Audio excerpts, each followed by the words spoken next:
There we go.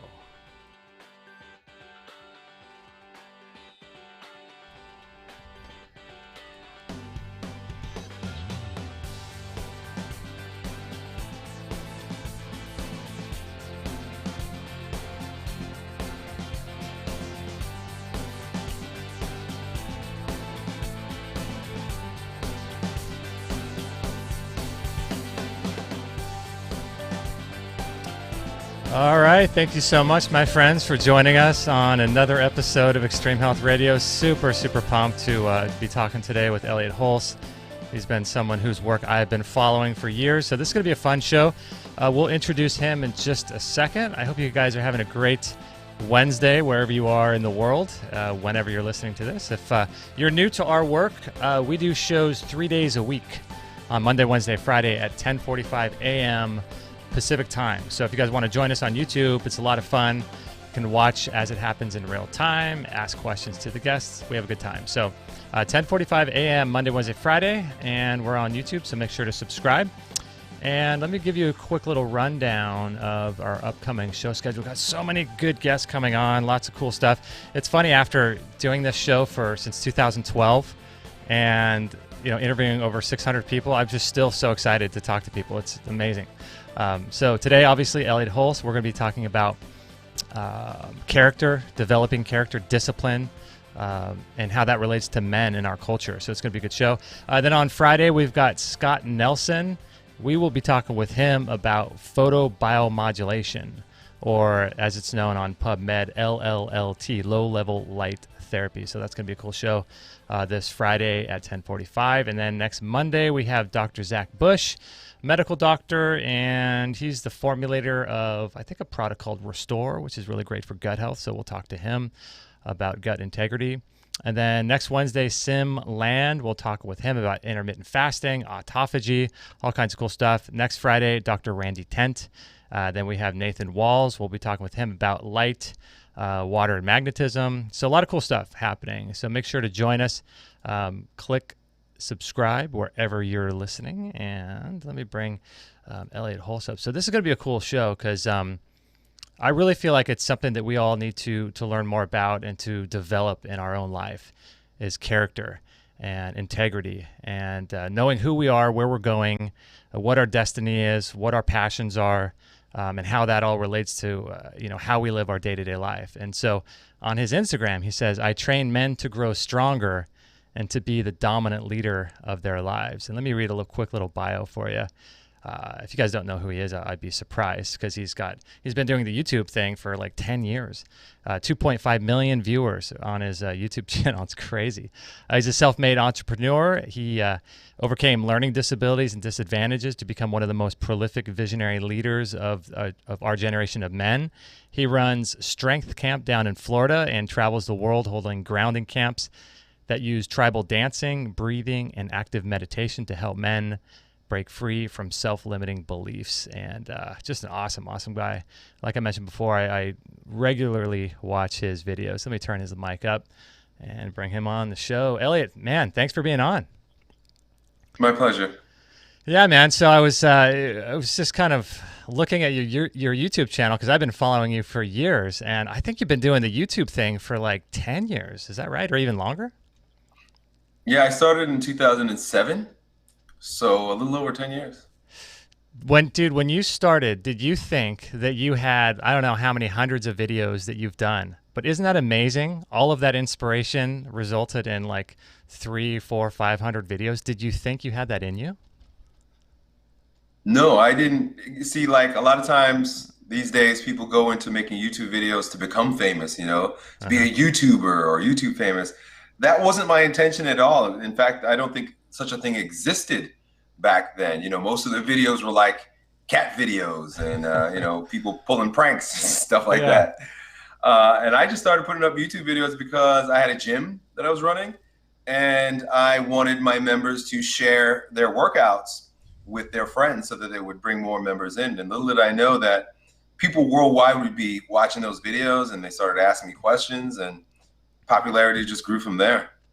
Yeah, it's amazing when you actually get into something with the intention of helping people and making it cool instead of like trying to be YouTube famous. I think that's totally backwards, Right. right? It's crazy.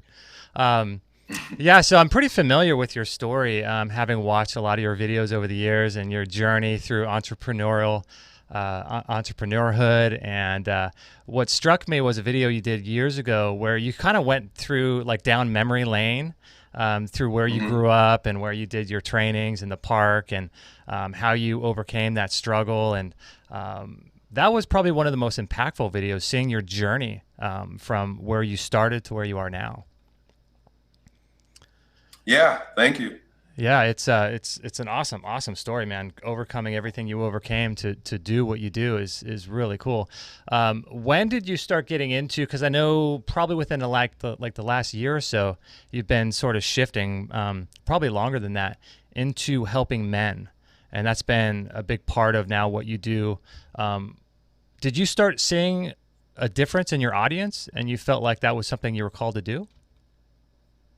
No, I've been helping men from the beginning, and it wasn't even something that I aspired to.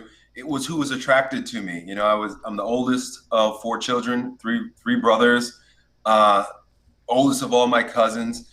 I played college football, high school college football. So I was a captain, and when I went into my career as a personal trainer, and I hung my banner up, it was just all guys coming to me. So I ended up spending, the majority of my time training men and athletes.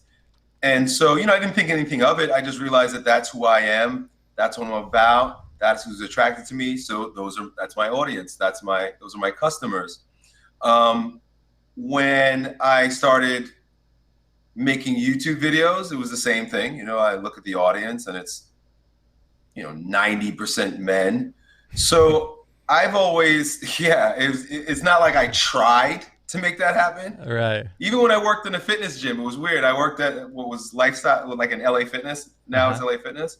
When I first moved to Florida, and I was just a regular personal trainer trying to get clients, and I'd look at my client load, and it was like 90% men. So I was like, I don't know. So I think maybe in a previous lifetime, I must have been like a military leader or something like that, where men who just they listen to me and they want to do what I have for them to do. So it's just who I am. It's one of Yeah. these things where it was revealed to me. It wasn't like I tried to make it happen. And one of the most fascinating things that I've learned about myself, and what I would describe as my ministry towards men, is that through weight training, through fitness, through the body, we not only evolve our physique, but our psyche. And so I've watched so many young men come in and out of my gym, walk in as little boys, unconfident, lacking confidence, and slumped over and weak. Within a matter of months, walking out taller, feeling stronger, looking straight in the eye, firmer handshake. It was literally like a death and rebirth for a lot of these young men. And so I've also, because I started making the YouTube videos, I've also gotten a lot of feedback from a lot of young men worldwide who, just by listening to my videos, it transformed their lives. I know that a lot of them, and they share this with me, they never had a male role model in their lives. A lot of them are fatherless, or their fathers aren't around. And again, it wasn't like I was trying to make this happen, but they would just share with me, Elliott, you were like the father I never had, or you're like the big brother that I always look to when when I need advice. So more than anything, it's just I'm fulfilling my role, my destiny as a leader of men here in this generation. Mm-hmm. Yeah, it's fascinating, the connection too, isn't it? The psyche, like you said, with people working out, and coming in with no Mm-hmm. confidence. It's interesting, I think, when they come out from doing that. Do you think it's like I wonder if it's like the discipline they used and their own internal ability to overcome lifting perhaps more weight on a bench press or something than they thought they were capable of, or if it's the sheer act of being disciplined enough to follow through to the end of a program that sort of creates this confidence, I wonder. Yeah, it's all of that, Uh-huh. 100%. So being able to overcome resistance builds confidence. And so that's in the gym. It's very obvious. Overcome the resistance of a weight, but overcoming the resistance of that's associated with discipline, being accountable, being on time, showing up, doing what you're supposed to do. I've had my greatest growth through sports, and by having a coach, these young men have the opportunity to be mentored and to be given a goal and to be given a path to follow so that they can learn a whole lot more about themselves. And of course, once you start getting physically stronger, you're building the character through the discipline, you also end up looking in the mirror and realizing, boy, I'm standing taller. My muscles are bigger. So there's like a little bit of a swagger that comes along with it also too, that I think is very important for young men. Yeah, man, you talk a lot about how, breathing through your body and using your body as a way of connecting to your higher self and doing all this through the body. And I have to think that some of that too, like having a little bit more muscle, having a little bit more, obviously the discipline is great, but, having a little bit of something that reflects the discipline that you just shown in the gym has got to reflect on the psyche. Yeah, it's a tremendous reward. When I grew up, I was not a very good student in school. Phys ed was I did great in phys ed. Yeah. But when my uncle put a barbell in my hand and I started to see the return on my investment, I got better grades in school. I started to see that put a little effort in, you get a return out. And it was really the weight training that gave me that confidence. Mm-hmm. So like on our show, we talk a lot about developing your character and learning who you are and knowing who you are, like at the deepest root core, because like I was telling you before the show, we'll get emails all the time from people. We'll have one guest that comes on and says, you should eat a vegan diet. And another guest comes on and says the complete opposite, right? And so our job is to present information and let people make decisions for themselves. And so understanding and developing the intuition of your body and who you are and knowing who you are, knowing where you're going in your destiny here on this planet, and understanding the direction that you're going and how the people you hang out with affects that, and having a clear mission of what your passion is and being able to connect that to how you make money. Somehow, in some weird way, we've lost that, especially men in today's culture, right? Oh, yeah, absolutely. One of the things I've been thinking about recently is how we live in a consumer culture and that we're constantly consuming. And, you might think of that in terms of, clothes or, material items. But recently I've been exploring this idea, this truth that we overconsume food. And I know you're asking, you mentioned a few things about diets. And if you're wanting to be in touch with your higher self, your truth, to commune with God, to be led in that way so that your life path can be revealed, that is impossible if our antenna is constantly clogged up with food and toxins. So that's on the metaphysical, and I know you brought that up also too.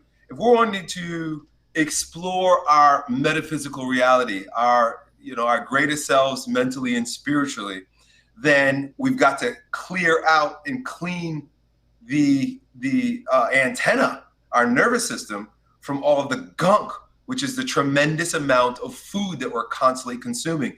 So as far as diet is concerned, yeah, you're right. Most people they're just regurgitating what they hear, or they're going by their emotions.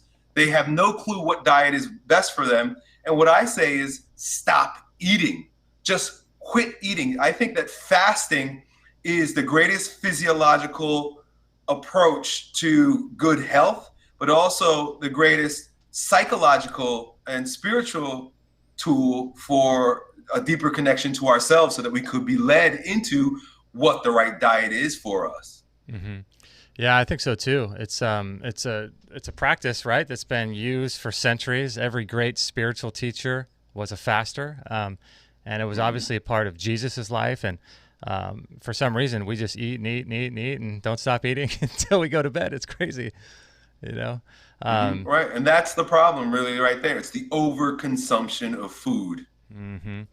Yeah, it's interesting too that you said that you've been exploring the idea of consuming, and you look at, like, I always think, when I think of that word, I think of that scene in Fight Club, when they talk about being a consumer and all that. And But it really does have to do with more than just food, right? Or more than just, it's really in every area of your life. Like a lot of times I'll see comments on a YouTube channel and I'll go over to that person and I'll look and it'll say they have no content uploads. They're not producing anything. Right. They're just responding to and talking negative about something they're consuming. And that's kind of what we do now. It's weird. Yeah, absolutely. Overconsumption of ideas has made us mentally obese as well. So, we have intelligence and intuition, like you mentioned before. And a lot of what we think we need to get from the outside so that we know what to do is actually available on the inside if we're quiet enough to listen. And that happens when we stop the consuming. Mm-hmm. So I'm curious to get your take on this. And if you look at our culture now, especially men, but just everybody, how we're sort of riding on the coattails, if you think about it, of men and women that lived through arduous, incredible times in the 1700s. They built the backbone of the infrastructure of our current existence, right? So everything that we have now is built on the backbone of them.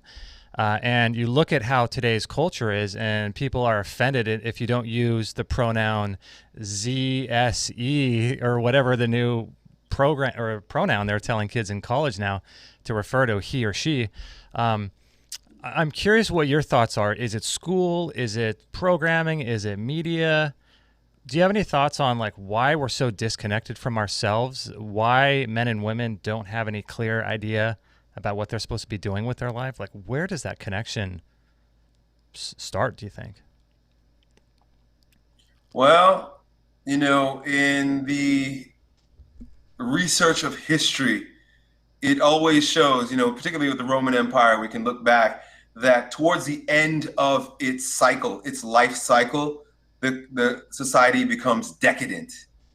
And you're allowed to become decadent because, like you said, there were men that built a society that was safe and free and affluent, so much so that we become spoiled brats.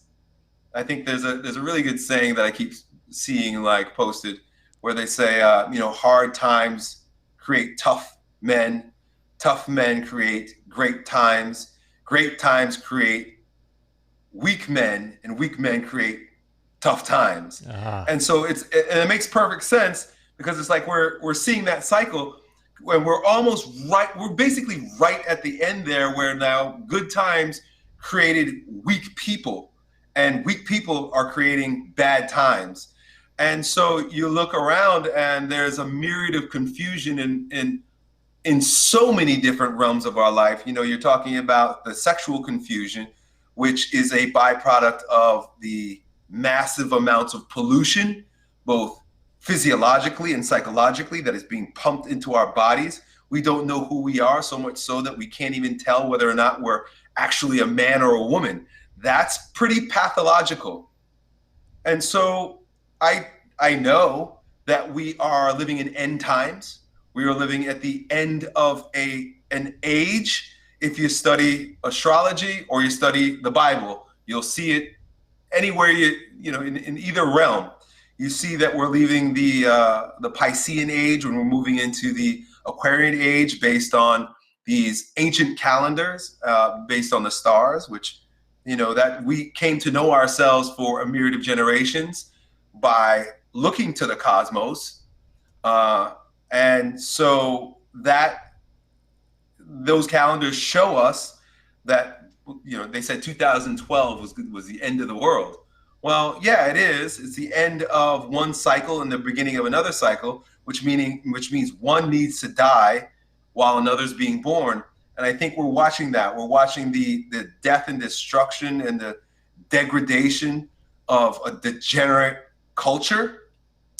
And at the same time, also too, we live in pretty miraculous times where ultimately a new humanity is going to emerge. But before that happens, there's going to be, as we can see, a tremendous amount of breakdown in these end days. Yeah, man, we're seeing that all over the place, especially in universities, man, and colleges. You're seeing this social upheaval. People like gosh, who are they? Jordan Peterson and certain guys out there where there's protesting and stuff before they even go to give a speech. It's unreal what's sort of happening out there. Yeah, I don't know what it is. I feel like I see a lot of people who are gender confused, who don't know if they're a man or a woman, or who are unsure about what they want to do with their life, or maybe it comes down to like their diet. They can't even make the most simple decisions in their life, like what to eat. It's crazy, you know? So have you been noticing, or have you noticed doing this for, gosh, what, 12 years on YouTube? Have you noticed a trend or a change in either the comments being made to you or the men that you're helping? Have you noticed a difference at all? Well, most recently, I've become privy and aware of a movement called MGTOW. And so I've been, which MGTOW means for men going their own way. And it's opened me up to a myriad of different ideas that I just simply wasn't aware of, that wasn't even available to me in what is called also the manosphere. And so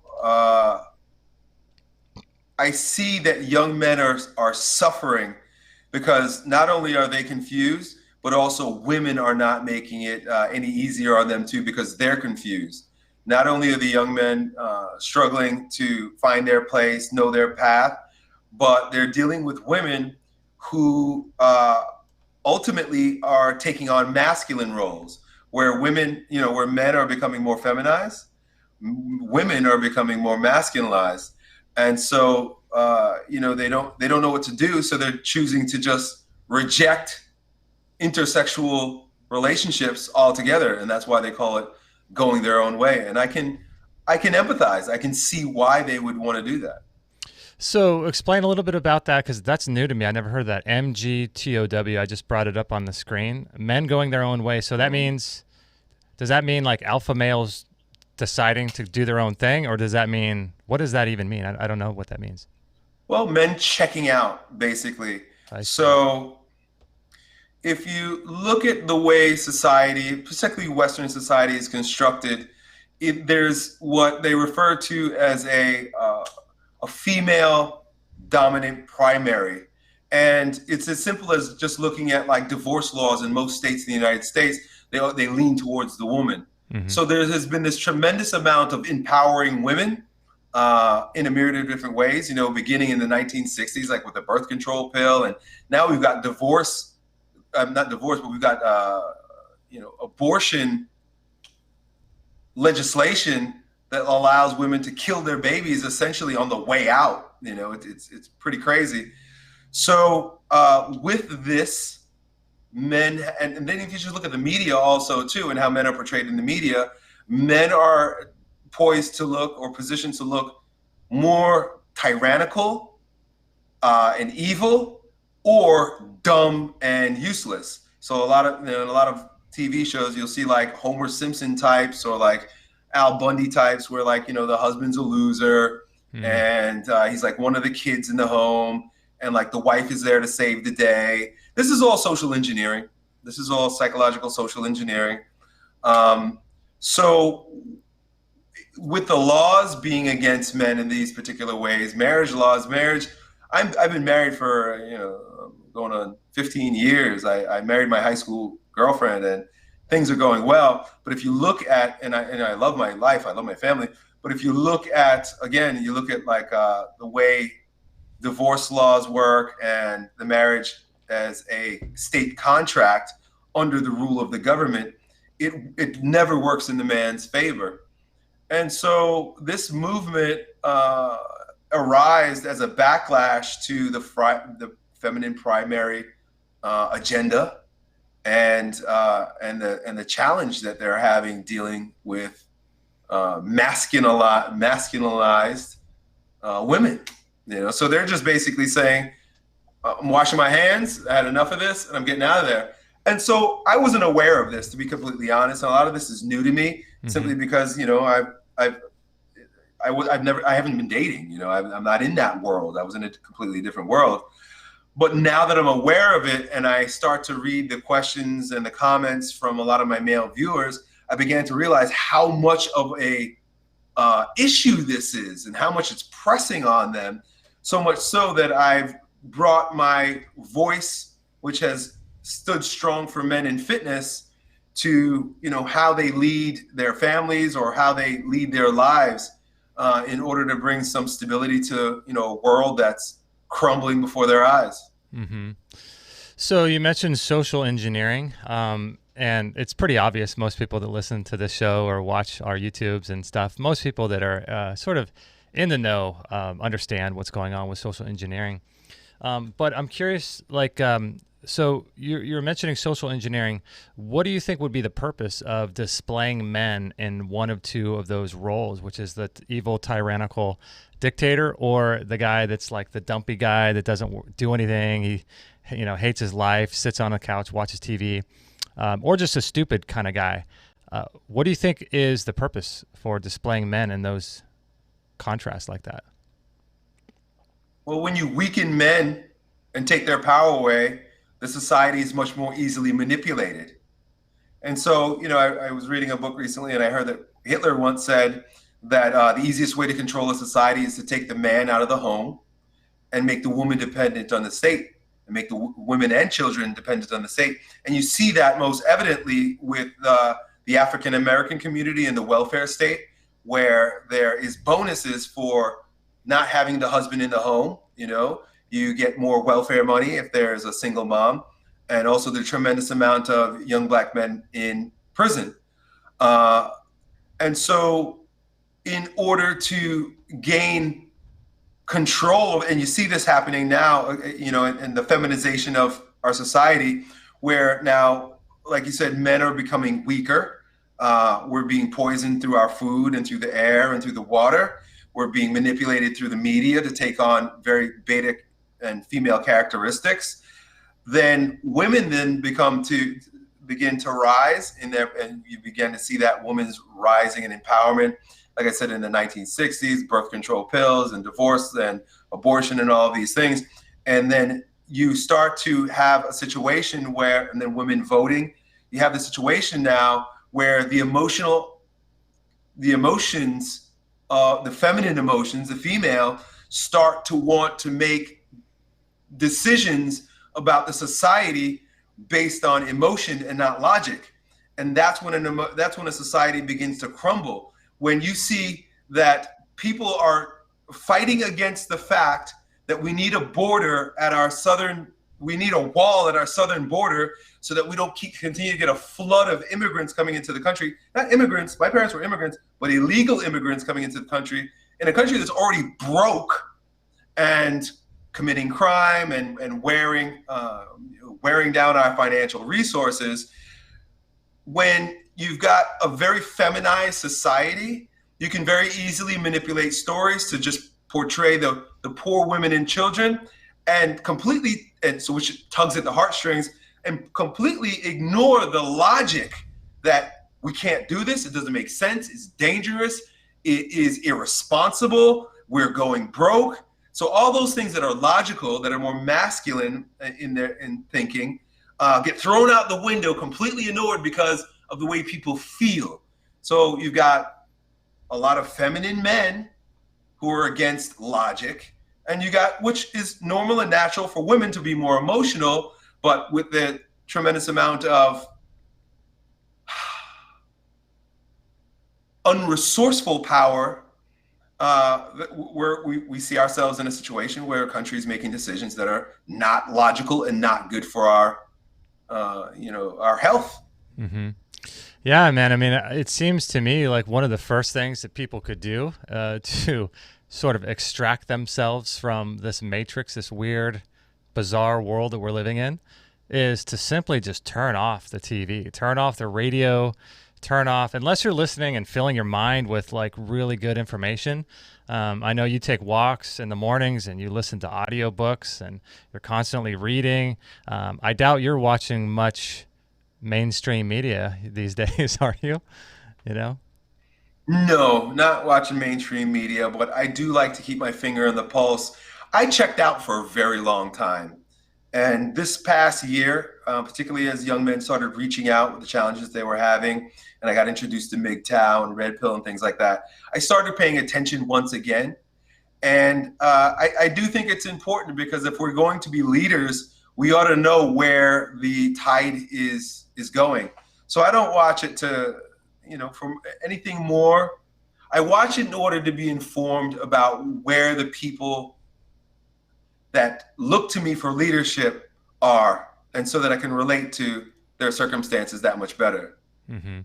Yeah, it is important to not put your head in the sand, that's for sure, to know what's going on in the world. But then also, for me at least, being able to detach from all of it and realize that this is just a big game. And a lot of times, like what happens I see is people watch things on the news and people watch things on TV, and they get an emotional charge from that. Like it actually causes something comes through the TV that causes them to feel an emotion, to have this thing in their body.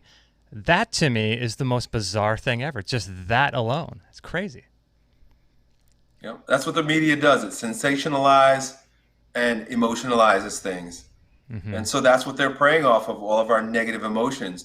And therefore, you have a lot of people that have all these feelings and fears, and nobody's really thinking logically. Mm-hmm. Yeah, I totally agree, man. When we come back from the break, I want to talk about ego a little bit, and maybe like this grounding camp that you're doing, and how people can actually ground their bodies, like how people can really feel a sense of connectedness to themselves, connectedness to their mission. How can young men and women figure that out for themselves? And so hope you guys are enjoying the show with Mr. Elliott Hulse, strongman extraordinaire, fitness philosopher, awesome guy. Go check out his YouTube channel if you haven't heard or watched his videos. Awesome stuff. He's got so many great videos on there for you to check out. I wanted to remind you guys about a really cool product that we are promoting from Mr. Daniel Vitalis over at Sir Thrival, and it's called Colostrum. And right now he's running the biggest sale of the year on this nature's first food, which is called Colostrum. Check this out.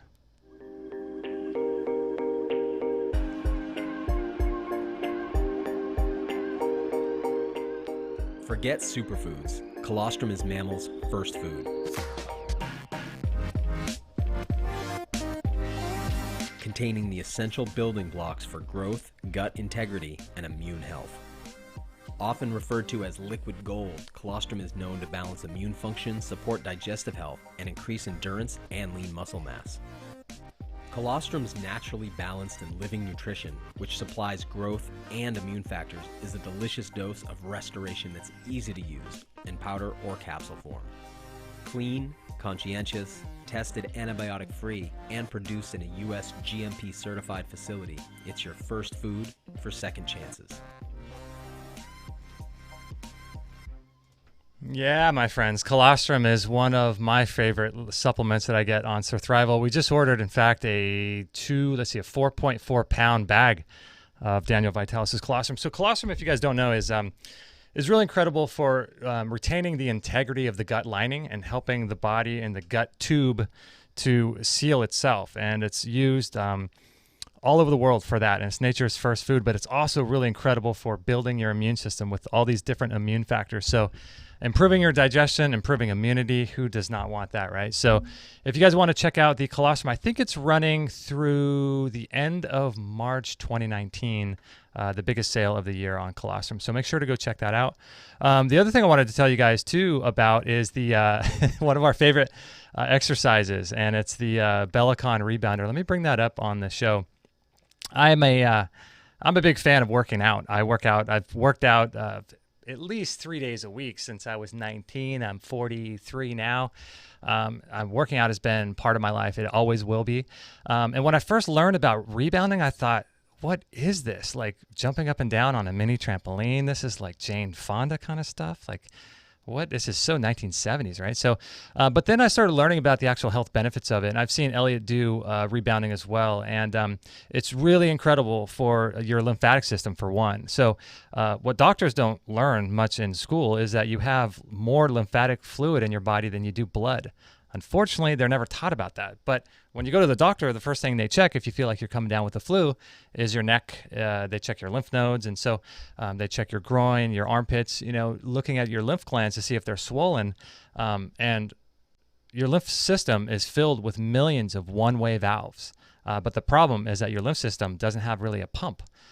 So you can't really pump that fluid unless you do exercise. And the best exercise for that is jumping up and down using G-force, using gravity. And we like the Bellicon Rebounder. It's just one of the best things I've ever done. A few years back in 2008, I tore my right ACL doing jiu-jitsu. And at the time, I had just started rebounding, and I was doing those really cheap ones from Walmart. And I had to stop because the pain in my knee was so bad. I never had surgery on my knee. And so after that, I learned about the Bellicon, and I just figured, you know what? Let me just pony up for this thing, because it uses these bungee cord kind of deals, and they don't use rope or springs, I should say. And it's really easy on your joints, really, really easy. And the legs fold up. It's just a great, great exercise for your circulation, lymphatic system, building bone density.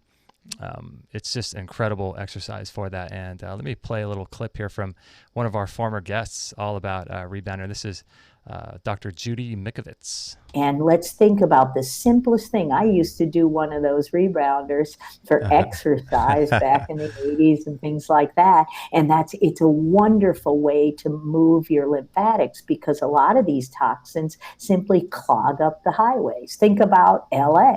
That's why I take the train, because you can't get there from here. There's so much road construction, narrowing down to 3 lanes here and there. That blocks it all up. That's with the lymphatics. That's with the blood.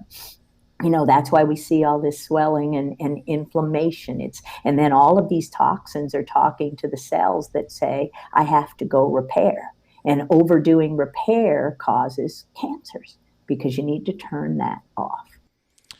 Yes, my friend. So I recommend doing rebounder. I love to do it. Personally, what feels best for me is after a really hard workout and just jumping up and down and flushing all of that lactic acid out of your body and just building endorphins. You do it in the sun right after a workout. It just feels super, super good. So check it out. If you guys are watching on YouTube, you can check out the link in the description below for the Bellicon Rebounder, as well as if you're listening on iTunes at a future date, let me give you the show page for this particular show. It is extremehealthradio.com/662. And then the other thing I wanted to tell you guys about was this really cool program. I love this stuff. It's Qigong. And I'm really into like moving meditations. And when we get back from the break, I want to ask Elliott about his active meditations that he's sort of built on himself with using the work of Osho. But Qigong is awesome. Qigong is like one of the things I do every day. It's 10 minutes in the morning and 10 minutes in the evening. And check this out, what Kit Campbell, one of our former guests, had to say about Qigong. It's pretty cool. Mm-hmm. Qigong is amazing. And the reason that I believe it to be amazing is everything here is energy. That is a scientific fact, if there ever is one. So when you're practicing Qigong, you're actually drawing energy into your body. Your intention, whatever your intention is behind any action, will determine the level of energy, type of energy that you absorb into your body. So your intention behind is very important, just like thought. So when you're practicing Qigong, you're actually bringing energy in and you're bringing out the stuff that might be a bit stale. With Tai Chi, it's totally different. The energy runs underneath the skin because it's more of a martial. This is the Chinese understanding, by the way. It's more of a martial art. So Qigong is very, very good for bringing that energy into the body, and just fantastic. Yeah, I'm a big fan of it. I've been doing Qigong for years now, and what's cool is I like imploring or bringing into my life different types of meditation. So meditation itself, a sitting meditation, Qigong, Tai Chi would be like a moving meditation, and I want to hear a little bit about the dynamic meditation that Elliott does, but I just feel like reconnection with yourself. This is what these things do, is they allow you to reconnect with who you are and reconnect with your chi or prana or life force, whatever you want to call it. It's really, really important to do that, to have something that you do every day where you go within yourself and find out who you are and shut off and silence everything around you. And so I think it's really, really important for our health. So check that out if you guys want to check out the description below or at extremehealthradio.com/662. And let me bring Elliott back on. And I'm curious about speaking of sort of Qigong and moving meditations and things, really interested in this thing called dynamic meditation. And that's a meditation that he does with his people that involves the whole body. So Elliott, I'm curious, man, what is this thing called dynamic meditation that you do with people, and what kind of results have you seen with people? Well, I first learned about dynamic meditation studying the work of Osho. And one of the things as an athlete that really attracted me to his form of meditation, which, the umbrella term is active meditation. Dynamic is just one of the many different types of active meditations. Is that you get the body involved with coming into a state of cohesion. So you ever know, like an athlete when he's in the zone, it's almost like he's not there. So you watch an athlete who's like hitting 3-pointers, one after the other. He's not even thinking. He's just in a zone. That's what we call it, in a zone. So you get to this point where there's this cohesion between the mind and the body, where the mind is no longer thinking and the body is just doing. And in that, you have to be in a deep state of relaxation. Those athletes that are in the zone, they're not efforting anymore. They're not trying anymore. They've literally gotten out of the way and allowed God to pass through the body or to work through them. So when Osho spoke of his active meditations, and meditation in general, he always talked about starting with the body, and that it's difficult to relax the mind in a tense body. So active meditations were designed to release the tension within the body so that you can get into a state of freedom and a state of flow so that the mind ultimately can relax. Mm-hmm. Yeah. It's one of those things, and we can't relax our mind in today's culture, can we? It's like we're thinking really fast with information, like we can process information, it seems like really fast, but the level of depth that we can go to seems to be getting less and less deep with people, doesn't it? Yeah, interesting that Osho decided to start using active meditations when he came to the West and started teaching Westerners. He noticed that while he was giving his lectures or while they were in silent sitting, that they couldn't stop fidgeting. They were actually like pulling up the grass. And he started to get upset because he's like, every time we're meditating, the grass is being dug up and they're like ruining the field. And so, as a way to sort of release the tension that people were carrying, he brought them into these movements so that they can get out all of this repressed anxiety and tension so that ultimately they can relax. So if you're wanting to relax the mind, sometimes like someone who's runs marathons, they could tell you, or just like I was saying before with athletes, you want to get the body completely even exhausted to the point where you can't resist anymore. Mm-hmm. And there's something about that too, isn't there? Like whenever, for example, I go to the gym and I'm lifting and I'm working out and I'm lifting, I've just increased the weight, say that week or something, and I'm struggling. I'm not thinking about how I'm going to pay my bills. I'm not thinking about anything else other than just lifting that weight, because if I don't, it crushes my neck, right?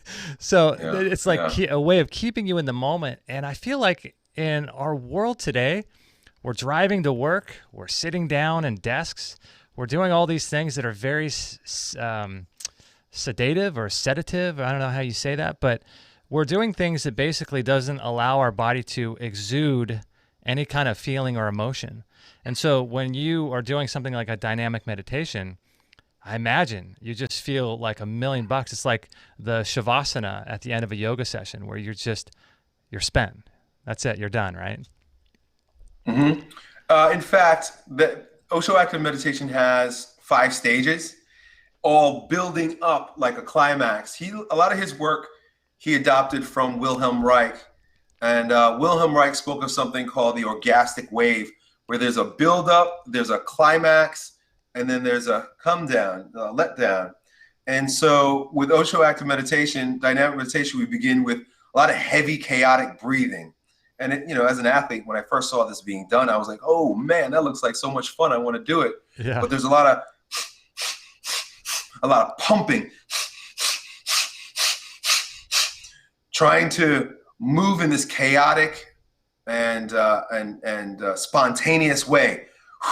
So you charge up the body, and by doing so, you like hyper oxygenate, and you start to feel like powerful and crazy. And you do it to such a degree that you get to the second stage, and there's music that's associated with it, and the music changes, and you go right into a catharsis. So at this cathartic stage, you're encouraged to let out all the emotion that you've been feeling, but you've been holding back. And anybody who lives in civilized society is holding back a tremendous amount of emotion. So oftentimes when you get yourself charged up and you're given that freedom, a lot of anger comes out. Oftentimes a lot of sadness and tears rises to the surface. People will, shake and shout. And so it's pretty incredible to be given the freedom for the first time in a safe space with other people that are, up to the same thing as you, to release all that trapped emotion. Oftentimes it's difficult because we're so stifled, but in my camps, we do it a number of times so that the layers start to strip off. And ultimately by the end of the weekend, most people are free enough to finally let go. And it's like decades worth of trapped emotion and trauma rise to the surface. And rather than having to talk about it with a psychologist, because talking doesn't affect the body, we release it so that it can be processed physiologically. And then, that's the climax. And then what we do after that is a grounding period where there's jumping and making a loud, resonating, deep, vibrative sound from the pelvis. It sounds like,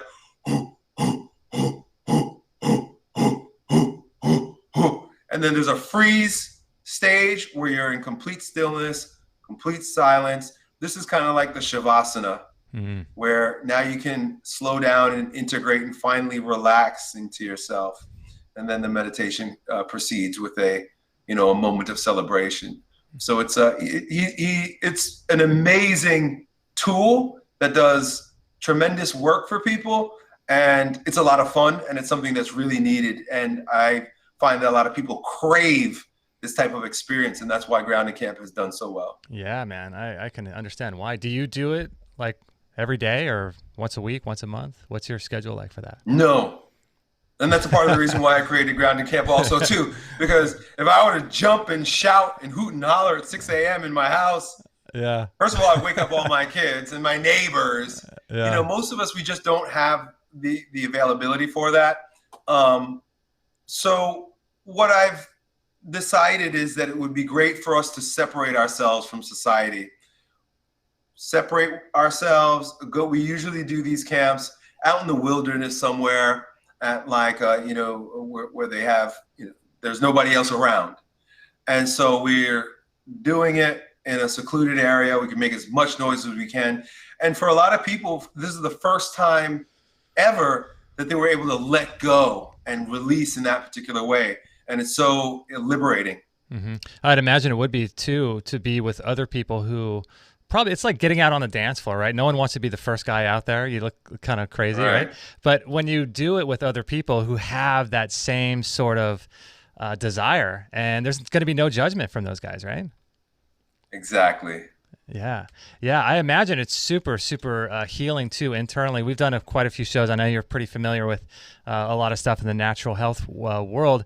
We did some shows with Dr. what is his name? Bradley Nelson, and a bunch of people who basically say that we store trapped emotions in our body. And as a result of that, these trapped emotions shut down the blood flow in the nervous system and the meridian flow to particular organs. And as a result of that, the organ doesn't work properly, doesn't get oxygenation. It eventually starts getting smaller, weakens, and then comes down with some sort of maybe cancerous condition, or maybe, like fatty liver disease or something like that.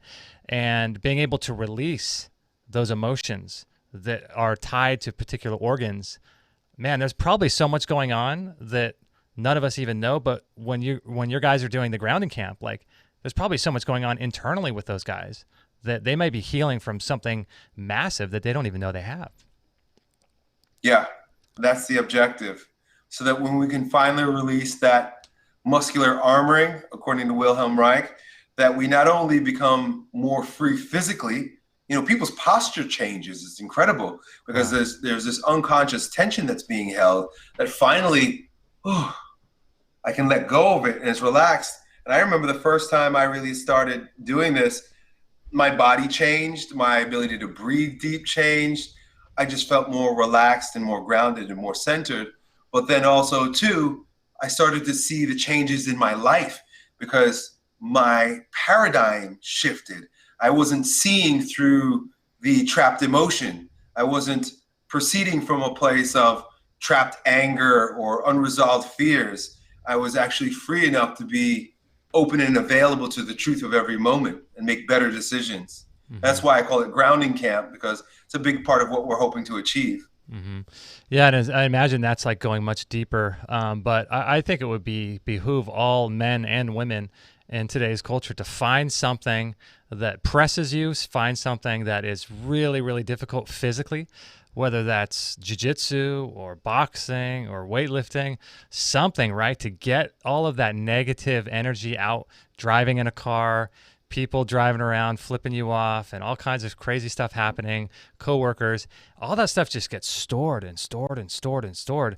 And our culture is so soft. We don't do anything physical these days that allows us to release that kind of stuff. Yeah, absolutely. And we don't challenge ourselves in order to see what we're really made of also too. And I think that's why this is so important for a lot of men. They come to the camps and they know it's going to be tough. Right away, I tell them, this is going to be challenging. I call it an initiation. And you're going to be confronted with your weaknesses. And if you're going to get the most out of this, it's only 3 days. You're going to give 100% of the time. And that builds a level of confidence and exposes oneself to gifts that maybe they didn't know they had. How often do you run the camps? 2 or 3 times a year. Okay. And they take place in Florida? So we have one in New York in June. Oh, okay. We have one in Florida in September, and then we usually do Texas the beginning of the year, January, February. Yeah, cool. So it's when you said it was very difficult, it kind of reminds me of Dan Pena and and his kind of like how that guy is just a complete hard ass, But but that's kind of what we need in our culture, right? A little bit of that. Yeah, absolutely.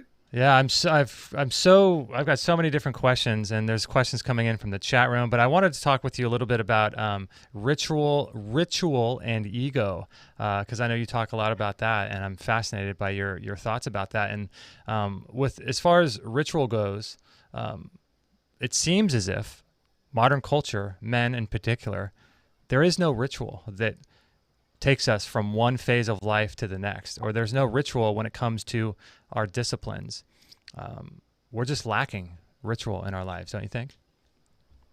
Yeah, absolutely. It's because we're lacking meaning in our lives also too. One of the most important rituals that our ancestors understood was critical for the psychosocial development of men was, and this is cross-cultural, meaning that, no matter what culture you study, these 2 principles apply. And they're both about initiating young men into or boys into manhood, and that is separation from the world of the mother and atonement with the world of the father. And so what that would look like physically is when a boy began to express his manliness, most likely in an immature way, that the whole society understood that, okay, it was time for him to be initiated. And so the older men, the elders, would come in and in a very scary way, because, developing humility is a big part of it. They would strip him out of the mother's arms, and so the mother also knows what's going on. So she would play up the drama also too. Oh no, don't take my boy. And, the boy is exposed to his mama boyness, his attachment to mommy and society. And, oh no, what are you going to do? Where are you going to take me away? Of course, these men had the young man's best interest in mind, but they understood that you got to shake him up a little bit. And so they would strip him out of the society, and they would take him off, and they would offer him challenges, physical challenges. It was always physically challenging.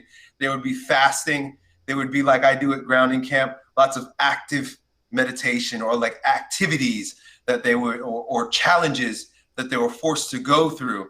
And then once they succeed, once they get through the fasting period, once they get through the challenges, the older men come around and show them a number of things that build value and meaning in their lives. Number one, of course, the men reveal to them that they're not there to hurt him, they're there to help him, which all of a sudden the boy can relax and he sees that these are men that love me. But also too, then the stories begin. And that's where the men start giving them the mythology or the religion of the society so that they can go back into the tribe or into the society with a renewed sense of self by being challenged in this way, having the meaning associated with the process of being reborn. It was literally often, a lot of tribes, what they would do is they would reenact a birthing process where, like, for example, baptism, you're dipped in the water, and that in a lot of ways that water represents the water of the womb. You're going back down and then you're coming back up. There were different ways that they would do this. But also too, when they would come back into the society, they would have a sense of meaning, and the meaning was always transcended. When you're an immature version of a warrior, a young man, it usually is very egocentric. It's very much about me and my new muscles and my new big body and what I can do and sex. And when the elders would introduce them to meaning, they would always point to the sky, and they would remind them that this is not all that exists. If you remember in The Lion King, when young Simba was lost in the wilderness, the elder Rafiki, the old monkey, took him up to the mountain and showed him, look, you're not alone. And what you do reflects and is a reflection of your father, even though he's dead, and your grandfather and your great-grandfather and great-great. So all of a sudden, the focus of the center of focus is removed from the ego, from the small S self, and placed on God, on the ultimate, the undifferentiated, the archetype. And so when he comes back into the society, he has a sense of dignity, a sense of meaning, and a sense of transcendence that now gives him the maturity to be a strong alpha male within his tribe. And you saw how that played out for him in the movie. Mm-hmm. And you can see the result of not doing that in our culture today, right?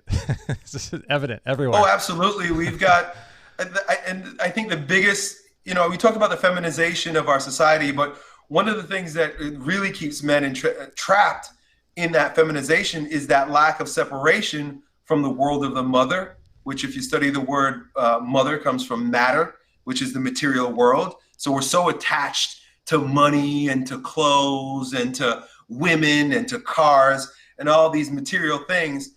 And when we're so matter focused or mother focused, we don't have the opportunity to move towards our pattern, which is where the word paternity comes from. And pattern is more like the archetype. It's like the God, God is like, we are like, they say that God breathed into the dust to make us. God is like the pattern, which is intangible, but is a vibration into the matter, which is the mother, which is the earth. And so when we're so earthly attached, we're completely lost and cut off from the Father, from our primal pattern, from our archetype and our true selves. Completely cut off. Yeah, I couldn't agree more. And you see that evident in so much of even just comments you read on social media or what people are writing about or the social narratives that they're trying to push in TV shows and mass media. It's everywhere. People are just disconnected from themselves. They don't know who they are. They don't know what they're doing here. They don't know what their some people don't even have a dream, or they don't even know what their own passions are, which is nuts, right? Yeah, but I'm not surprised. We're so feminized, and I don't say that against women, but we're so focused on material. Maybe I'll put it that way. We're Yeah. so hypnotized by the Maya, by the material world, and we're so clogged up with consumption that there's no room to receive your message or to be led on your authentic path. Hmm. We've got overconsumption in the mind, like you brought up, overthinking. We're too reliant on the brain Hmm. and the logical thinking, and we're too clogged up with toxins and food. Hmm. I agree.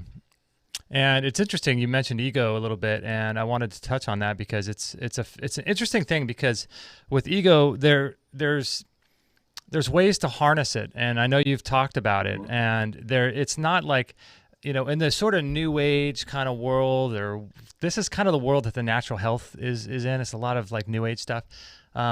And they always say destroy the ego. The ego is what's causing all these problems, right? But in my opinion, the ego is neither good nor bad. It's just something that we need to harness at certain times of our life and then get rid of in other circumstances or other times in our life when we don't need it. You have some interesting thoughts about the ego, and I'm curious if you could share some of those with us. Well, I learned this by studying Carl Jung's work, and particularly the neo-Jungian Robert Moore, who talks about developing an ego self-axis, and that we want our ego because we need our ego because it's how we interface with the world. I like to even say that the body is the ego. And if you listen to some of the things I was talking about before, we carry all of our hurts, fears, dreams, ambitions in our body through our posture, how we look and how our health is. So without an ego, or without a body, you wouldn't have an ego. And without an ego, you can't have a body. It's our interface with the world. What we're wanting is an appropriate relationship between the ego and the capital S self, or the God self. And so when we have, the ego, because I say it's in the body, it's so consolidated, it's crystallized, it's physical, it's dense. It doesn't go away very easily when it's no longer resourceful. So for example, if the self, if you're being led, for example, to, say you've always been this type of person, you're always aggressive and angry. But all of a sudden you have an awakening and you realize that, boy, I've hurt a lot of people's lives. I've destroyed my own life. I can't be this way any longer. You're being led by the self, by the spirit, to break down and literally, as Jesus says, die to your old self, to be reborn again as a new version of yourself. And what that looks like is the death of an ego self and the rebirth of a newly, they would use the term ego construct. Uh-huh. So you have to, and if you're conscious of this, it's much easier, basically rebuild yourself with new values so that you can have a new ego. We don't get rid of the ego. It's just a breakdown of an unresourceful one and the rebuilding of one that's more appropriate now for my evolved state. Yeah, and having the sort of conscious awareness to be able to recognize what exactly you're trying to do, instead of just being attached to your ego and thinking that you are the ego and the ego is you, because there's a real issue with that. Right. Well, that's just one more byproduct of being attached to the Maya, to the material world. Mm-hmm. Agreed. We have a couple questions here that I want to make sure we ask. If you have a moment, Big Fat Mama in the chat room says, question, Elliott, what does he think of Sumerian mythology about humans being suppressed by reducing their ability to use their pineal gland or their third eye, and the age of Aquarius, maybe awakening our third eye? Interesting. Well, I don't know much about it, but I believe that it's true. As funny as that sounds, but I do believe that we've been manipulated. I know that there is tremendous evidence that ancient cultures understood this and these ideas were passed on, and the rulers of these days understand it as well too. And that's why we have things like fluoride in our water, which is known to calcify the third eye, and it's easier to manipulate people when they aren't in touch with that transcendent aspect of ourselves where intuition can be activated. And I also too believe that we're, like I said earlier, we're living at the end of an age and the beginning of an age. And a big part of the enlightenment that we're seeing is the reclaiming of our health. And that means that a lot of us will be and are opening up to our intuition and our third eye. And that's why you see such a tremendous pushback from, the powers to be with all the pollutants in our air, not until recently did I begin to see the spraying that they're doing in the skies with, the boron and the aluminum. Mm-hmm. And they're claiming that they're helping global warming, which real scientists have shown is normal and natural, and that there's nothing to be alarmed about. But also, there are those that believe that we're breathing this shit in and it's making us sick. But then you just look at our food. So it's just, there seems to be this flood of toxins and this real pushback against us waking up to, the manipulation that we've been under for so long. And I don't think it's going to work. I think we're going to find ways to transcend this because it's our fate. Mm-hmm. Yeah, we're definitely evolving. That's for sure. It's a good question here. What do you think about from the chat room, orgone or pyramid orgone energy? Do you have any experience with that? And nose breathing to create noise vibrations which harmonize body vibration. That's a good question. All really cool stuff. I'm a big fan of Wilhelm Reich. Uh-huh. And studying his work and seeing his documentary and how he's healing people, the cloud busters. I mean, the guy was a genius. So I have my own orgone pyramid. To be completely honest, I don't know if it works. I'm faithful in it. I think it's cool. And yeah, I've heard about different exercises that are used to awaken and send vibrations up in order to decalcify the pineal gland. But I have to be honest, I'm not an expert in either of these, but I do find them fascinating and well worth exploring. Mm-hmm, definitely, man. I'm the same way. I have one of those pyramids too. We get ours from a guy in Florida, oddly enough, named Ken Rolla. And we've got one of his, he's I think he's in Fort Lauderdale. I'm not sure where exactly he is, but he's got some cool stuff. Let's see, do another question here. Chris wants to know, can you have Elliott redo the HOO mantra? Did you do a WHO mantra?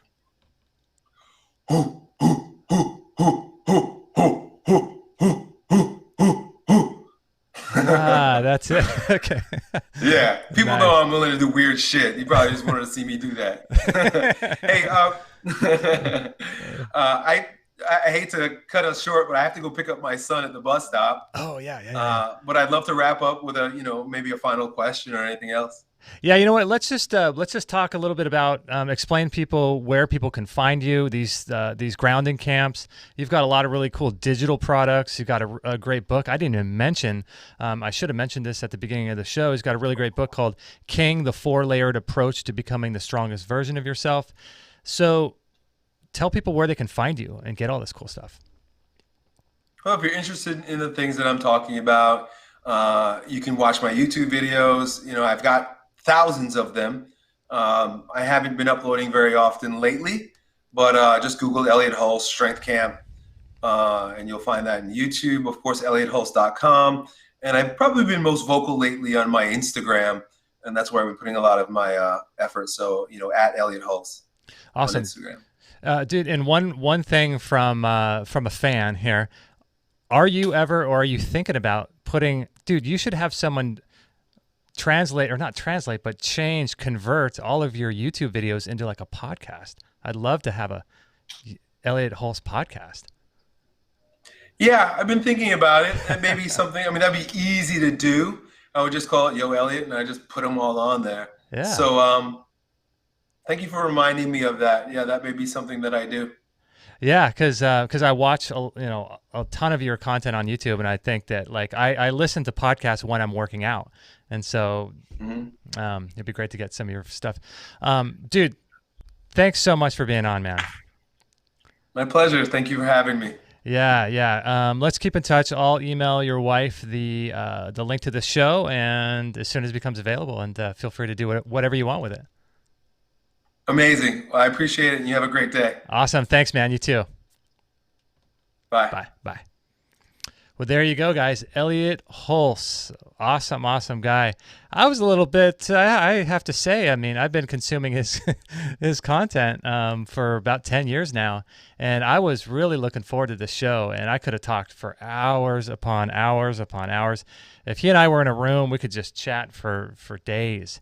And so I was really excited to have him on the show. So that was really cool. It was kind of like, I'm a big fan of his. So, I just think it's just a ton of fun. So I hope you guys enjoyed that show with him. And I think it's really important, you know what I mean, for all of us to, how do we explain, like, to understand who we are as a person, and realizing that we are not our names.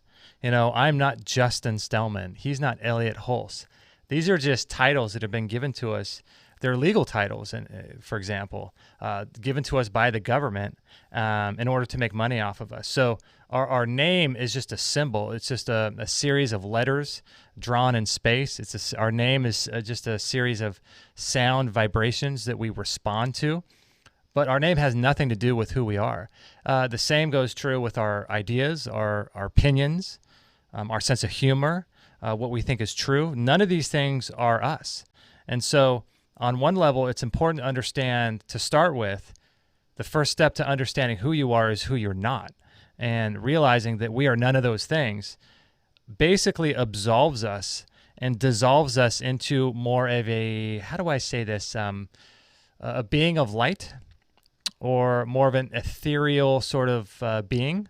And so as a result of being someone who's lighter like that, you're much more immune to emotional conflict, to attacks from people online, to attacks from people in the physical world. You're much more centered and grounded with your emotions, because now you are that silent observer that Freud talks about, that can witness the things that are going on in your life. And understanding that is a first step to understanding who you are. So now you've just basically stripped out the things that we identify with we think we know who we are, but we're not. So now that we know who we're not, then it's time to figure out, all right, who are we? Like, I believe that we chose to come here. We either made a contract, a sacred contract with God, or we made a sacred contract with ourselves. And somehow we contracted to be here, and everything that happens to us, I should say, happens for us. Everything, every person we come in contact with was designed by our own contracts with God and or God himself. And so I believe that every experience we have, every thought we think, these are all designed to get us to manifest the true versions of ourselves. And so understanding who we are. So what can we do? How do we do this? How do we figure out who we are? These are all questions that I think we need to start asking. We need to start asking deeper questions like this, most definitely. And I'm a big fan of his work and everything he has to say. And I hope you guys enjoyed that show. And, one of the things I wanted to tell you guys about, we've been getting a lot of questions about this Magnetico sleep pad. And, when you listen to the show that we did with recently, Dr. Q Collins, and what was the other lady? I forget the other lady's name that we spoke with there from Australia.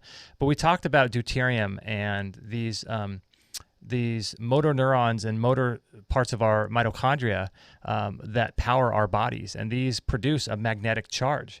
And so it's really fascinating that understanding, like Dr. Jerry Tennant says, that healing is voltage. It's electromagnetic fields in the body that are causing the mitochondria to produce ATP or not produce ATP. And so they talked a lot about decreasing deuterium as a way of increasing the ATP in our body, which gives us the energy to have a strong immune system, to fight aging, to reduce wrinkles, to get rid of sleep apnea, and all these things is a matter of reducing deuterium. But we talked a lot about the mitochondria and how they produce that magnetic charge through hydrogen, oddly enough. And so there's so much going on in our life that is unseen. And magnetism is one of those things that I think we should all consider to bring more magnetism into our life, whether it's like a pulsed magnetism or it's a static magnetism. I think it's important to start utilizing magnetism in our lives to allow the electrons in our body to spin faster and to allow this deuterium to be depleted in our body more. Check out what this Dr. William Pollack had to say. He's like a guru in this kind of magnetic field stuff, but check out what he had to say. The body, and for the body. Okay. All the activity of the body, all those biochemical the body, and for the body. Okay. All the activity of the body, all those biochemical processes rely on the natural electromagnetic fields and electrical fields within the body itself. Okay. Magnetic fields drive chemical reactions. Okay. Chemical reactions interact with magnetic fields, so they go back and forth. Okay. Again, it's very dynamic. But because the magnetic field doesn't stay in the body doesn't have to process a magnetic field the way it processes a chemical or a food. Okay. Okay? And it's going all the way through. And as it goes through, it does a bunch of different things. And in the book, I actually have about 25 different mechanisms that I describe about how magnetic fields actually work in the body. Interesting. Okay. But the primary mechanism we believe that's happening is that you're generating charge, you're generating energy, the production of energy in the tissues. And remember I said electric currents and magnetic fields in the body itself drive and move all sorts of processes continually. Okay. And when you have disease, when you have illness, when things are not functioning as well as you want, and including aging, the slowing down of activity in the body, that is due to a decreasing energy production processes in the body. That's what aging is. It's the reduction of energy in the body. Yeah, so bringing more magnetism into your life is something that I recommend, and a lot of people recommend as well. And I think that, putting something like this on your bed is critical, I think, for all of our health, because you're looking at 8 hours a day of healing if you do that. There's an interesting doctor, Dr. Robert Becker, back in the 90s. He was an oral surgeon, and he studied salamander. Actually, no, this was in the 60s. And he was able to regrow the limbs using a positive, negative, electric, and magnetic stimulation of salamander, which is incredible, right? So there's something going on with magnetism, right, in our bodies. And what's cool about this thing, too, the Magnetico mattress pad, is that after 50 years, it only loses 6% of its potency.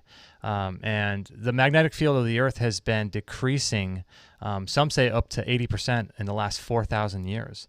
And so understanding how our bodies run on magnetism is really important. I think that bringing some of these sheets or some of these pads are like, we put ours on our pad. We have, let's see, like a 10 Gauss. It goes from 5 Gauss to 10 Gauss to 20 Gauss. The 20 Gauss is called the super sleep system. We have the 10 Gauss on our bed, and our kids sleep on it. It's incredible. Kate slept on it all during her pregnancy. Just a really, really tremendous piece of equipment. And we're going to get the 20 Gauss here pretty soon. But the magnetism of the Earth is about 0.5 Gauss. So it's about 40 times stronger than the magnetism of the Earth. And I'm a big fan of using these things, and I think that you guys should check these things out. I'm really a big fan because, you're shoring up one of the places where your body needs to restore, and that is your sleep. And so I really think that a Magnetico sleep pad, I can't recommend them enough. They are a bit pricey, and so they've allowed us to give you a 10% discount. So if you type in the code EHR10, you can get a 10% discount. And these things are like, gosh, I think there's 1,200 magnets on them, and it weighs like 100 pounds for just one of the mats. So it's a significant piece of equipment that you put on your bed. And Tesla said, if you want to find the secrets of the universe, think in terms of energy, frequency, and vibration. Pretty interesting, right? So I'm a big fan. If you guys want to check those out, if you're listening on the podcast, just go to extremehealthradio.com/662, and you can learn more about that. And also, speaking of light, water, and magnetism, and how we should bring more of that into our life. You can probably see, if you're watching on our YouTube channel right now, these Blue Blocks glasses that I'm wearing. And I actually forgot my my little neck guard to protect my thyroid and my long sleeve shirt today. I forgot to bring them. But I almost never forget to bring these blue blocking glasses. In fact, we had, let's see if I can bring this up on the show page here. When our kids gave birth, we were planning on a home birth, but we had a really, really challenging final few days. We did a whole podcast about this, but we had to go to a hospital and have a C-section, which is not what we prepared for. We prepared for a home birth with our kids. We had some pretty significant things happen near the end. Namely, Ben almost died, and so we had to, this was a situation I believe that we created for ourselves to learn from. But check this out. There's a picture of us in the hospital, and there I am wearing my blue blocking glasses with Kate. And so that's on our Instagram page. And I just don't go anywhere without protecting my eyes. And, protecting your eyes from blue light, your nervous system, your body's ability to create DHA, your body's ability to hold on to more melatonin and create melatonin. I mean, this is the thing that I think most health people are missing, is protecting their eyes from this high frequency blue light that destroys our entire nervous system. It sets us up for cancers. People have no idea. Looking at macular degeneration, glaucomas, myopias, all these things are happening more and more these days because people aren't protecting their eyes from these damaging frequencies. And Blue Blocks actually makes glasses that look somewhat stylish. I think they look very stylish. So these are the ones that I wear anytime I'm indoors. Whether it's day or night, I'm wearing, and there's fake light on, I'm always wearing these glasses. I just will not wear these glasses. And it's been one of the best things I've ever done. It helps you sleep like crazy because you're holding on to more melatonin. So what happens is your body creates melatonin from the sun, and they've sold you sort of a bill of goods that melatonin is the sleep chemical, right? That's what they want to tell you. But there's over, I think, 2,000 or 3,000 enzymatic biological processes that happen as a result of melatonin. And melatonin is the number one anti-cancer hormone that we create ourselves from the sun. So I'm not a fan of taking exogenous melatonin, but when you expose your body to the sun and then you go inside and look at computer screens, you're robbing your body's ability to hold on to the melatonin that you just created. And melatonin is the number one anti-cancer hormone. And so the more people are indoors, the more people are staring at blue light or blue lit screens, the more you're exposed to junk light indoors. This is wrecking your whole circadian rhythm, your body's ability to have a circadian timing. And so protecting your eyes is one of the most important things. Someone just wrote in just the other day. They said, what would you recommend? I think it was some of the products in our store. Would you recommend a blender or this, that, or the other? And I said, this is going to sound really weird, but if I were just starting out, because this person said they're just starting out, if I were just starting out, I would start by focusing on light first. So that is bringing red lights into your home instead of blue lights that's destroying your health. Blocking blue light by these blue blocking glasses. Using a program called Iris that's in our store as well to minimize the amount of blue light coming from your screen or completely eliminate it altogether. This is huge. This is number one. So I love these glasses. You can even send in your own frames to Andy. If you go to our store, you can see a whole show we did with Andy Mant on blue light and these glasses and his research into light. But you can even send in frames that you like, and they'll put whatever tint you want. So typically the way I do it is I wear yellow glasses in the day, unless I'm doing a show like this, which is only for like an hour or two at the tops. Then I can go back out and reset my circadian rhythms. And I'll usually wear yellow in the day, and then gradually as the night goes on, I wear orange, darker orange, and then eventually I wear red. And so that happens in a progression in the same way that the sun doesn't just turn off, it progressively gets more and more dim and changes color and color temperature and all that stuff. So I recommend these glasses. There's 3 companies of glasses I recommend. Go to our store and check out the Blue Blocks.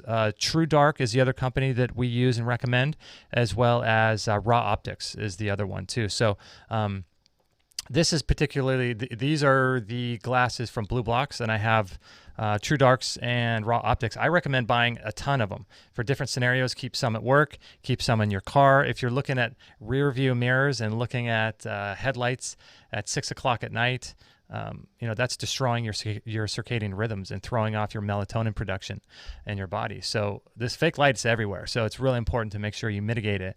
And that's the number one thing that I recommend for people, is to start with their light environment by buying some of these glasses, buying indoor red lights, turning off diminishing light as the evening progresses, because the most important time of your life is sleep. If you want to heal and regenerate, that's the most important time. So understanding how the body reacts to light is huge when it comes to sleep. So that was a little spot for our friend Andy Mann over at Blue Blocks. And curious what you guys think. I'm going to jump in the chat room right now and check out what you guys think about Mr. Elliott Hulse.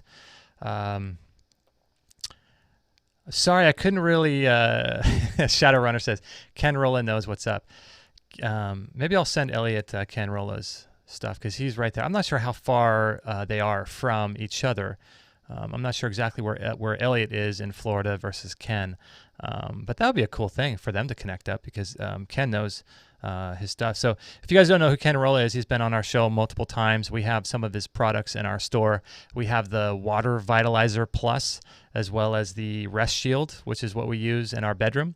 And he's even got a home shield now, which is like much more expensive, but that emits a scalar frequency as well. So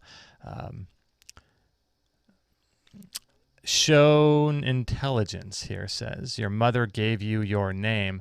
The people in government just claimed it. Let's be specific, or sound like new age bullshit. Well, I would argue that your mom didn't give you your name. You chose it before you came into this life. So if you want to get really specific, that's what I would say, because our names have extreme significance. But the people in the government claimed it to be more specific through this voluntary act that we go through called the birth certificate signature. And it's through our signature, this is how we create money in our culture, and this is how we create currency. And through signing the birth certificate, we just now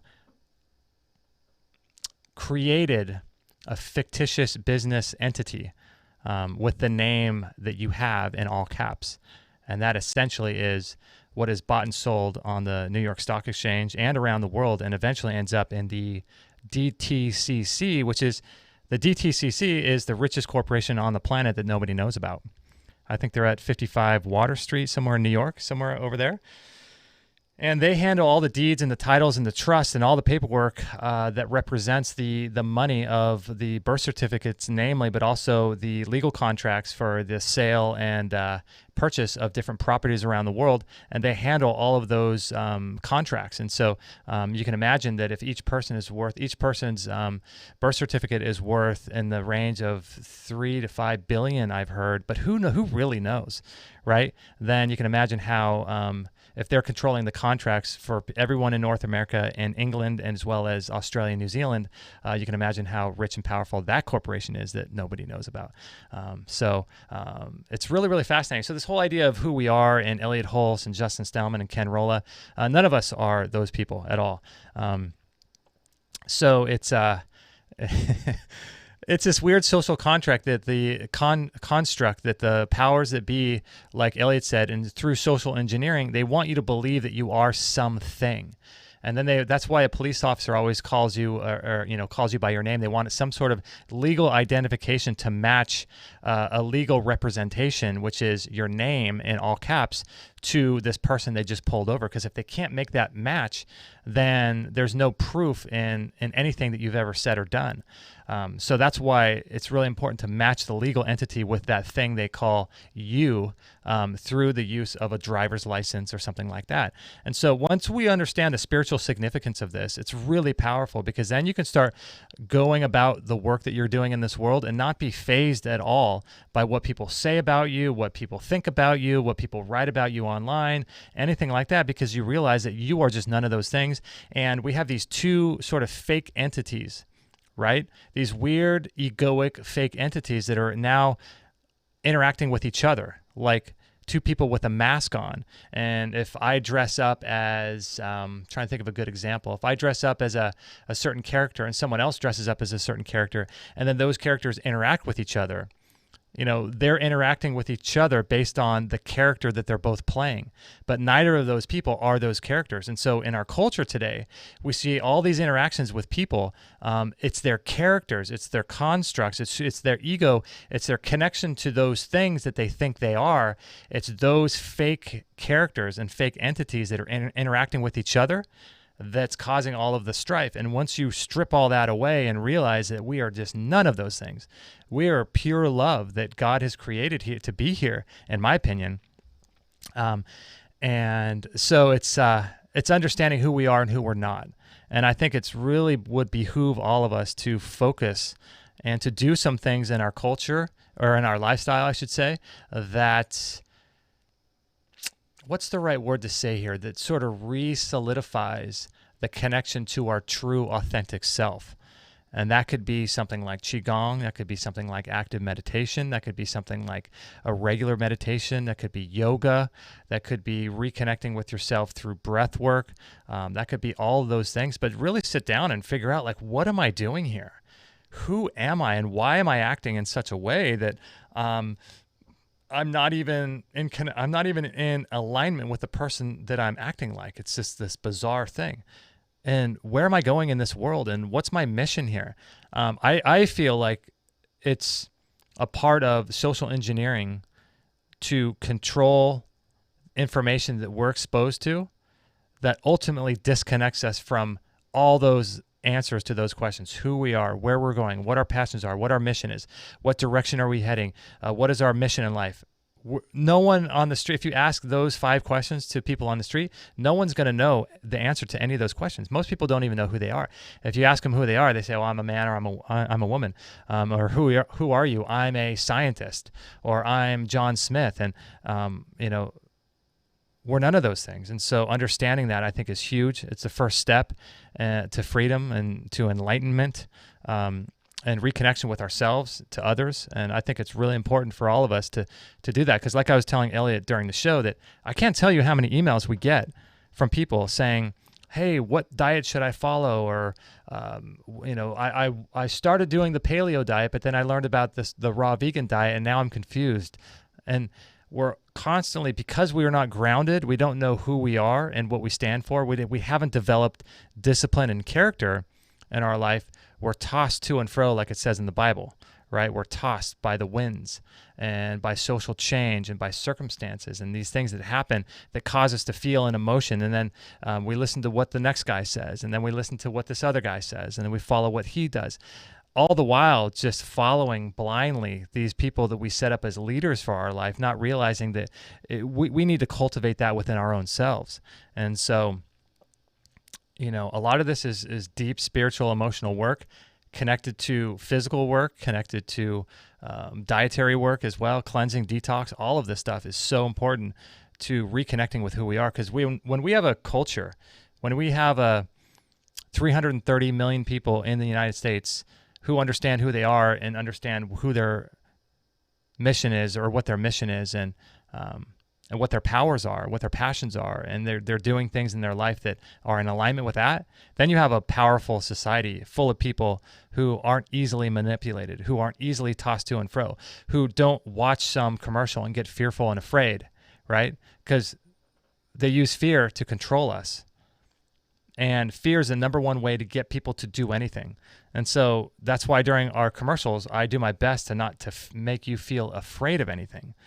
But fear is how they sell you stuff on commercials, or how they get you to go talk to your doctor because this amount of people are dying, and go talk to your doctor to take this drug. It's through fear, and it's just part of human nature, and it's part of, obviously, the mainstream media, and it's part of big pharma and what they use to sell you. It's everywhere. Fear is one of those things that it's the lowest hanging fruit that's available for people that who think they're in power to use to socially manipulate the most amount of people. It's through fear. And so it's the easiest to use, and people are easily afraid. And the reason why they're afraid is because, again, they're not connected to who they are. Like, one of the most powerful things that you could ever do, in my opinion, is to understand the answers to those questions. Who are you? When you have a clear, defined knowledge and answer to that question, it doesn't matter what anybody says. People can talk about you. People can say things about you. People can do this, that, or the other. And you realize, you know what? These are just people who have an opinion about who they think you are, but these people don't know really who you are. And so since they don't know the true essence of who you are, they're going to say things because they're afraid. And you start seeing fear in everybody's responses to you. And you start understanding too that, like, you are a powerful being. And getting out of the victim mode and the victim mentality is absolutely massive if we ever want to heal our bodies. I've shared with you guys before the idea of Cartman's drama triangle, if you look that up. And I just feel compelled to share it again because it's so powerful.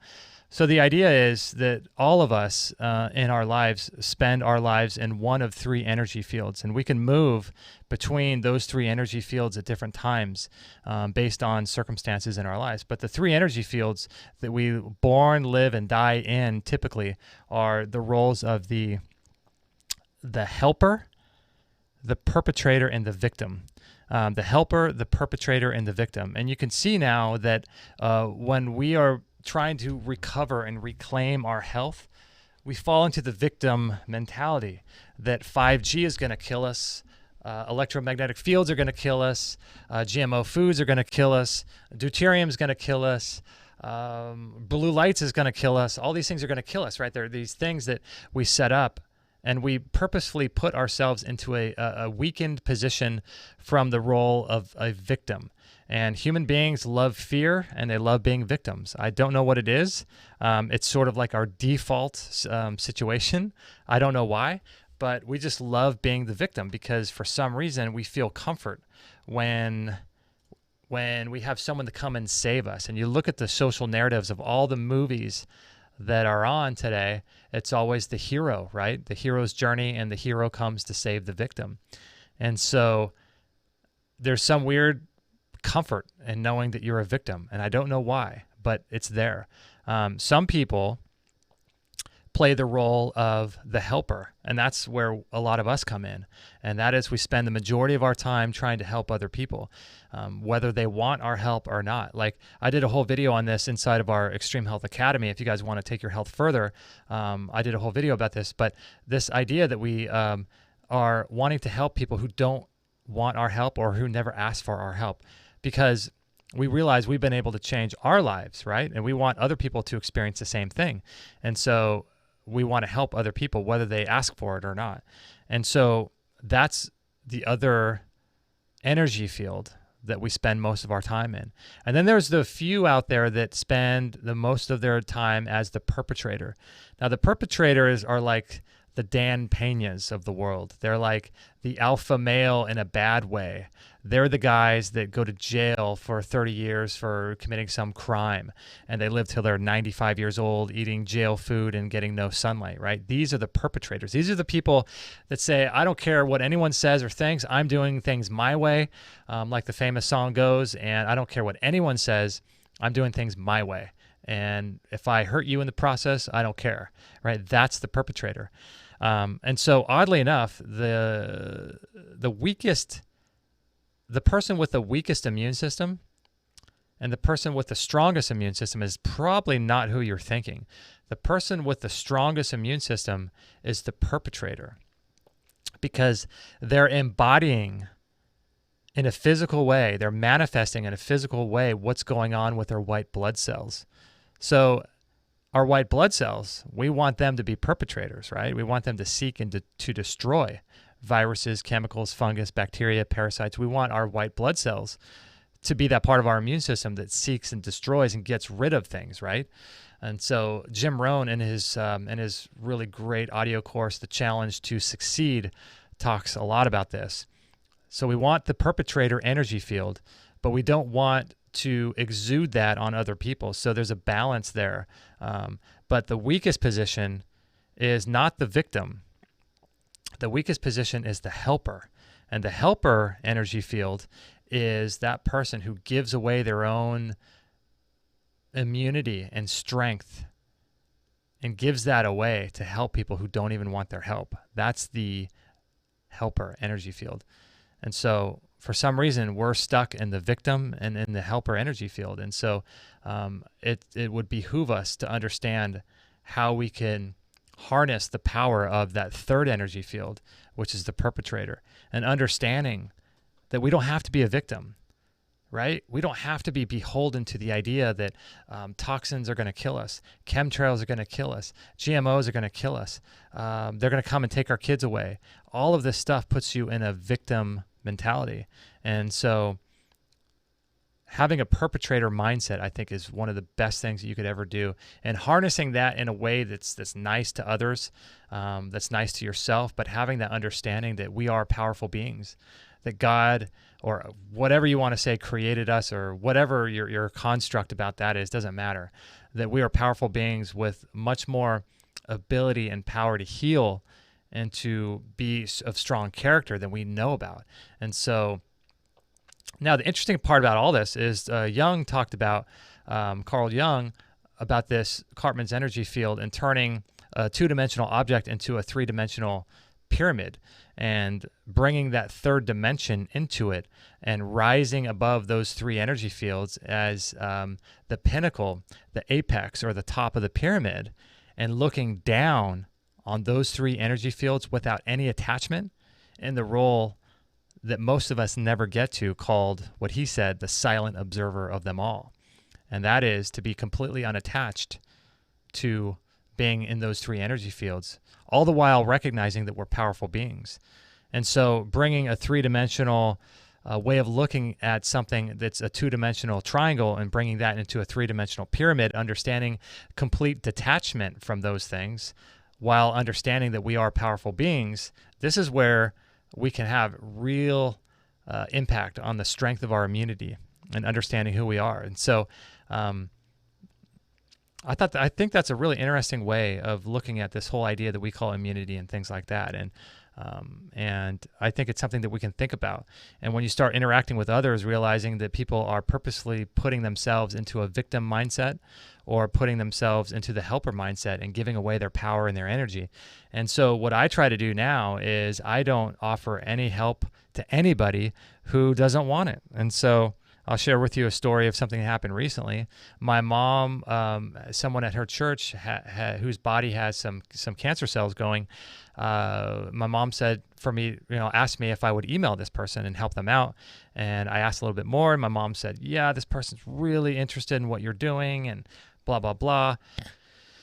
And so I had done that a while back and realized quickly that this wasn't the role for me. So what I had done before is I emailed the person, wrote a big long email, links to articles, links to videos, links to resources, links to some of our shows, all kinds of links of things that they could do. And I never heard back from the person ever. It was one email going out from me to that person, and I never heard back. And so I put a lot of time and effort into that. And that was just a complete waste of my time. Maybe, I don't know, maybe it wasn't, but I gave away a lot of my time and energy and effort into putting together an email that took me hours to create with links and stuff. No response. So when this happened again recently, my mom asked me about a different person to do the same thing, and I said, okay, let's just stop there. Give that person my email address, and I'd be more than happy to help them with any resources if they want to email me. My mom said, okay, great. I'll give him your email address. He's been asking about you, blah, blah, blah. And then he'll probably write you, next week or something. Well, that was 3 months ago or 6 months ago, whatever that was. It's like, I haven't heard from the person. And so I think it's really important to not give away your power and not give away your time, effort, and energy. And as the Bible says, do not cast your pearls before swine, right? You have a unique gift that you want to share with people, and it's important to recognize the type of people who would best receive that gift instead of just casting it before everybody. And so that verse, don't cast your pearls before swine, sort of gets contrasted with that other verse that talks about let your light shine, and don't put a lampshade over your light and hide it from the world, but let the light shine that you have within you. And so that should be part of our default state, is people understanding who we are, what we stand for, right? But then not overtly giving away your gifts and your time and effort and energy to people who don't want it. So kind of, those are some things that I've learned a little bit from doing the show for the past, 7 years, and lots of cool stuff. Chris says, how's your mom doing? Well, she is, it's challenging. So my mom is, they found some cancer cells in her breast, and she had chemotherapy for that recently. First of all, a lumpectomy, 2 lumpectomies, cleared the margins, right? No cancer left at all. But then they wanted to do chemotherapy, and through the use of fear, they got her to do that. And it's really one of those things. Here's the thing, guys. Like, this is the thing. My mom listens to David Wolf, and she is really into what we're doing, but she doesn't really know how to download stuff on the internet or puts things on her iPod or things like that. And so the majority of the content that she consumes is content from KNX radio stations, Channel 9 News, listening to or reading newspapers. So the thing is you have to fill your mind with positive information, whether it's our show or other shows. You have to seek out those things that are going to fill your mind with positive, uplifting information. You absolutely cannot watch mainstream media. I'm telling you guys, that's the number one thing. If you want to be sick forever, consume the news, consume the media, read articles on Yahoo that are making you sick and weak. That's the number one way to get sick. The first thing you have to do is shut all of that off, right? No matter what. So even if you don't listen to anything, still you're not listening to that stuff, because that stuff is like you said in the chat room, low dopamine that Dr. Jack Kruse talks about. It's low dopamine stuff. It's stuff that's designed to make you fearful, and it's designed to take your power and strip that away from you and make you feel beholden to the state and to the government, because that's their job. Their job is to convince you every day that they're needed. If you realize that you don't need them, which I think at this point we all do, because unless we set up a brand new society that doesn't use legal contracts in the form of birth certificates and driver's license and this thing we call money, there's no way around that. But their job is to convince you every single day that you need them. That's their job. And so they do that through fear.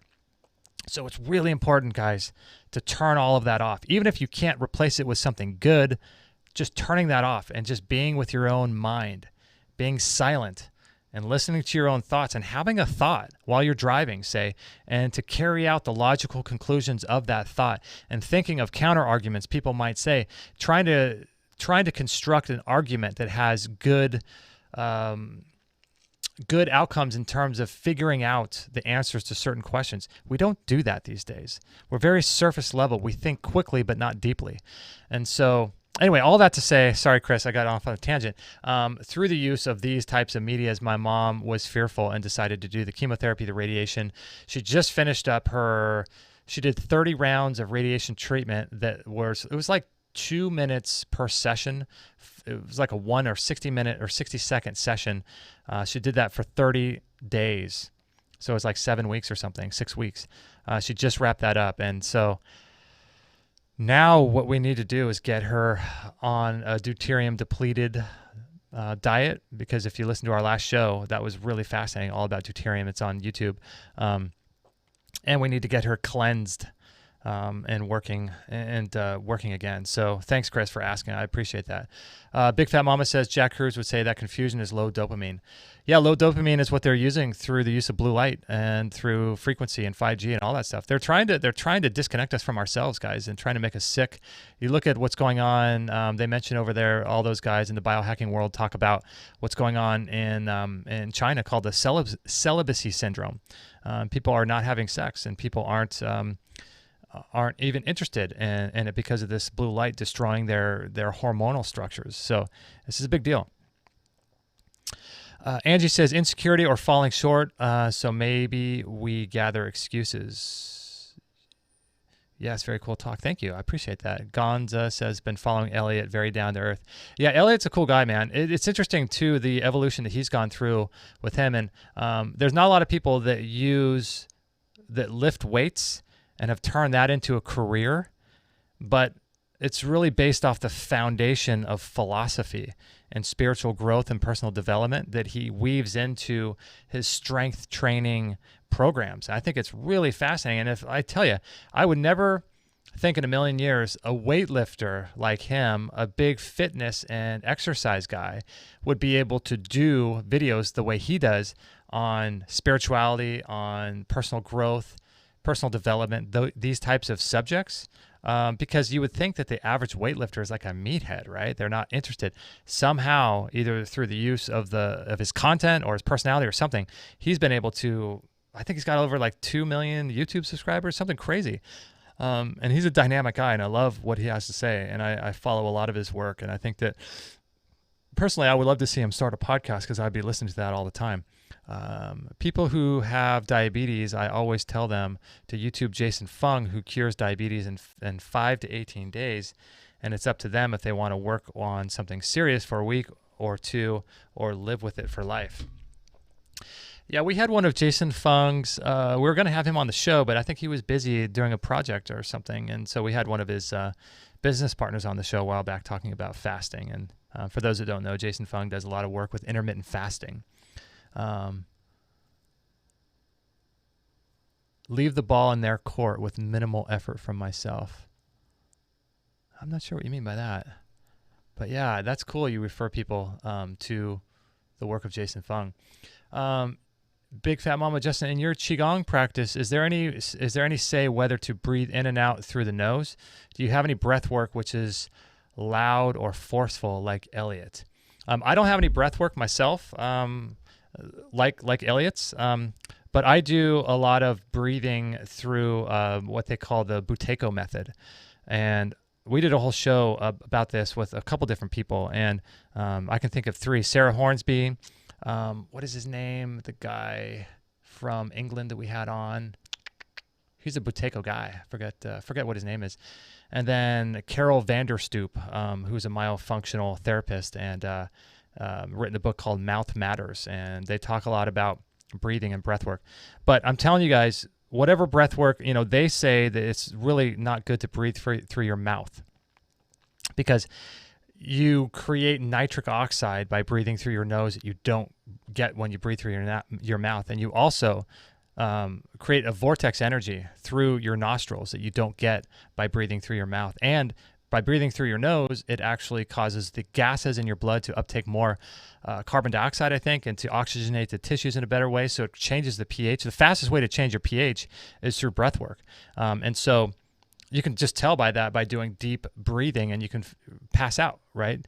And so breathing is our connection to our higher selves. I'm not a fan of breathing through the mouth. I know Wim Hof says you can breathe through your mouth, and it doesn't really matter. But really, just start by being consciously aware of your breath and breathing more through your nose, and just being understanding of the connection, how important mouth breathing is. I think personally, the work that he's doing with bioenergetics and this sort of a offshoot of Osho's work, I think personally what he's doing there, I think that is absolutely massive in our culture, because we just simply do not release these trapped emotions. Like I talked about Dr. Bradley Nelson on the show, Dr. Richard Massey talking about recall healing. We store these things, these emotional traumas in our tissues and in our organs. If we don't get rid of those, things happen. Those organs become blocked from oxygen, become blocked from our nervous system, begin to shut down, to shrink, to not work as well, and to become susceptible to diseases. And so it's really important to block or to release that stuff. And but here's the rub with all this stuff, with the bioenergetics and stuff. Like, it's really difficult to do because you really have to make a lot of noise and just really let go. So imagine if you're in a garage or outdoors in the middle of like acres upon acres upon acres with no one that can be around, no matter how loud you screamed. That's kind of the environment you want to be in, to be able to completely let go without any attachment or ego involved in this, and moving your body in such a way that allows yourself to release these things. And if you do that in your home in, hyper suburbia, your neighbor's going to call the cops, right? You're going to wake some kids up. You're going to make dogs bark. So it's really, really challenging to find an environment like that is conducive to doing this kind of work. But what I suggest is, if you can't do that, which we can't do that either, get yourself like a punching bag, or get yourself some workout stuff, or do something that causes you to physically come to exhaustion, because all of that stress that you're accumulating like a battery all day long, like you're building this static stress in your body, and eventually the pot is going to boil over, right? And you're just going to have this breakdown, mental breakdown, anything else. And if you don't allow yourself to constantly take the lid off the pot and allow some of that to come out, which I think we should be doing daily, depending on the amount of stress we have in our life. If you don't allow that to come out, it's going to get trapped somewhere. You go to sleep, you forget about it, your blood pressure comes down, you normalize a little bit, but those emotions are still inside your body. And so dealing with those emotions, at some point you will deal with them. And so it's really important for all of us, I think, to work on sort of that aspect of our life. Beck, never heard of Jason Fung. Kind of check him out. Yeah, Beck is a member of our Extreme Health Academy. And yeah, Jason Fung is a cool guy. Beck, look Jason Fung up on YouTube, and you'll find a lot of videos. We were going to have him, unfortunately, on the show, but he couldn't do it when we had the opening. But he talks a lot about intermittent fasting and the benefits to that. And there's debate about everything. People say intermittent fasting raises cortisol, raises histamine levels, and causes inflammation and stress in the body. But then you have people like Jason Fung, or the people over at True North in Northern California, are healing people of catastrophic diseases using fasting. And then you realize fasting has been used through all cultures and civilizations to heal the body. But the flip side to that is, just because someone did something 20,000 years ago doesn't necessarily mean it's good, or that we could do it today, right? So if people will make the argument, Jesus fasted. Well, the environment, first of all, was completely different back then, much more clean, didn't have these 120,000 chemicals in our environment, or the stresses of our modern life, right? So just because someone did something a long time ago doesn't necessarily mean that it's good for us today. Or if they did it a long time ago, it might mean that we could do it today, but we have to do it a little bit different because our environment is different. So there's context to all of this stuff. There's nuance.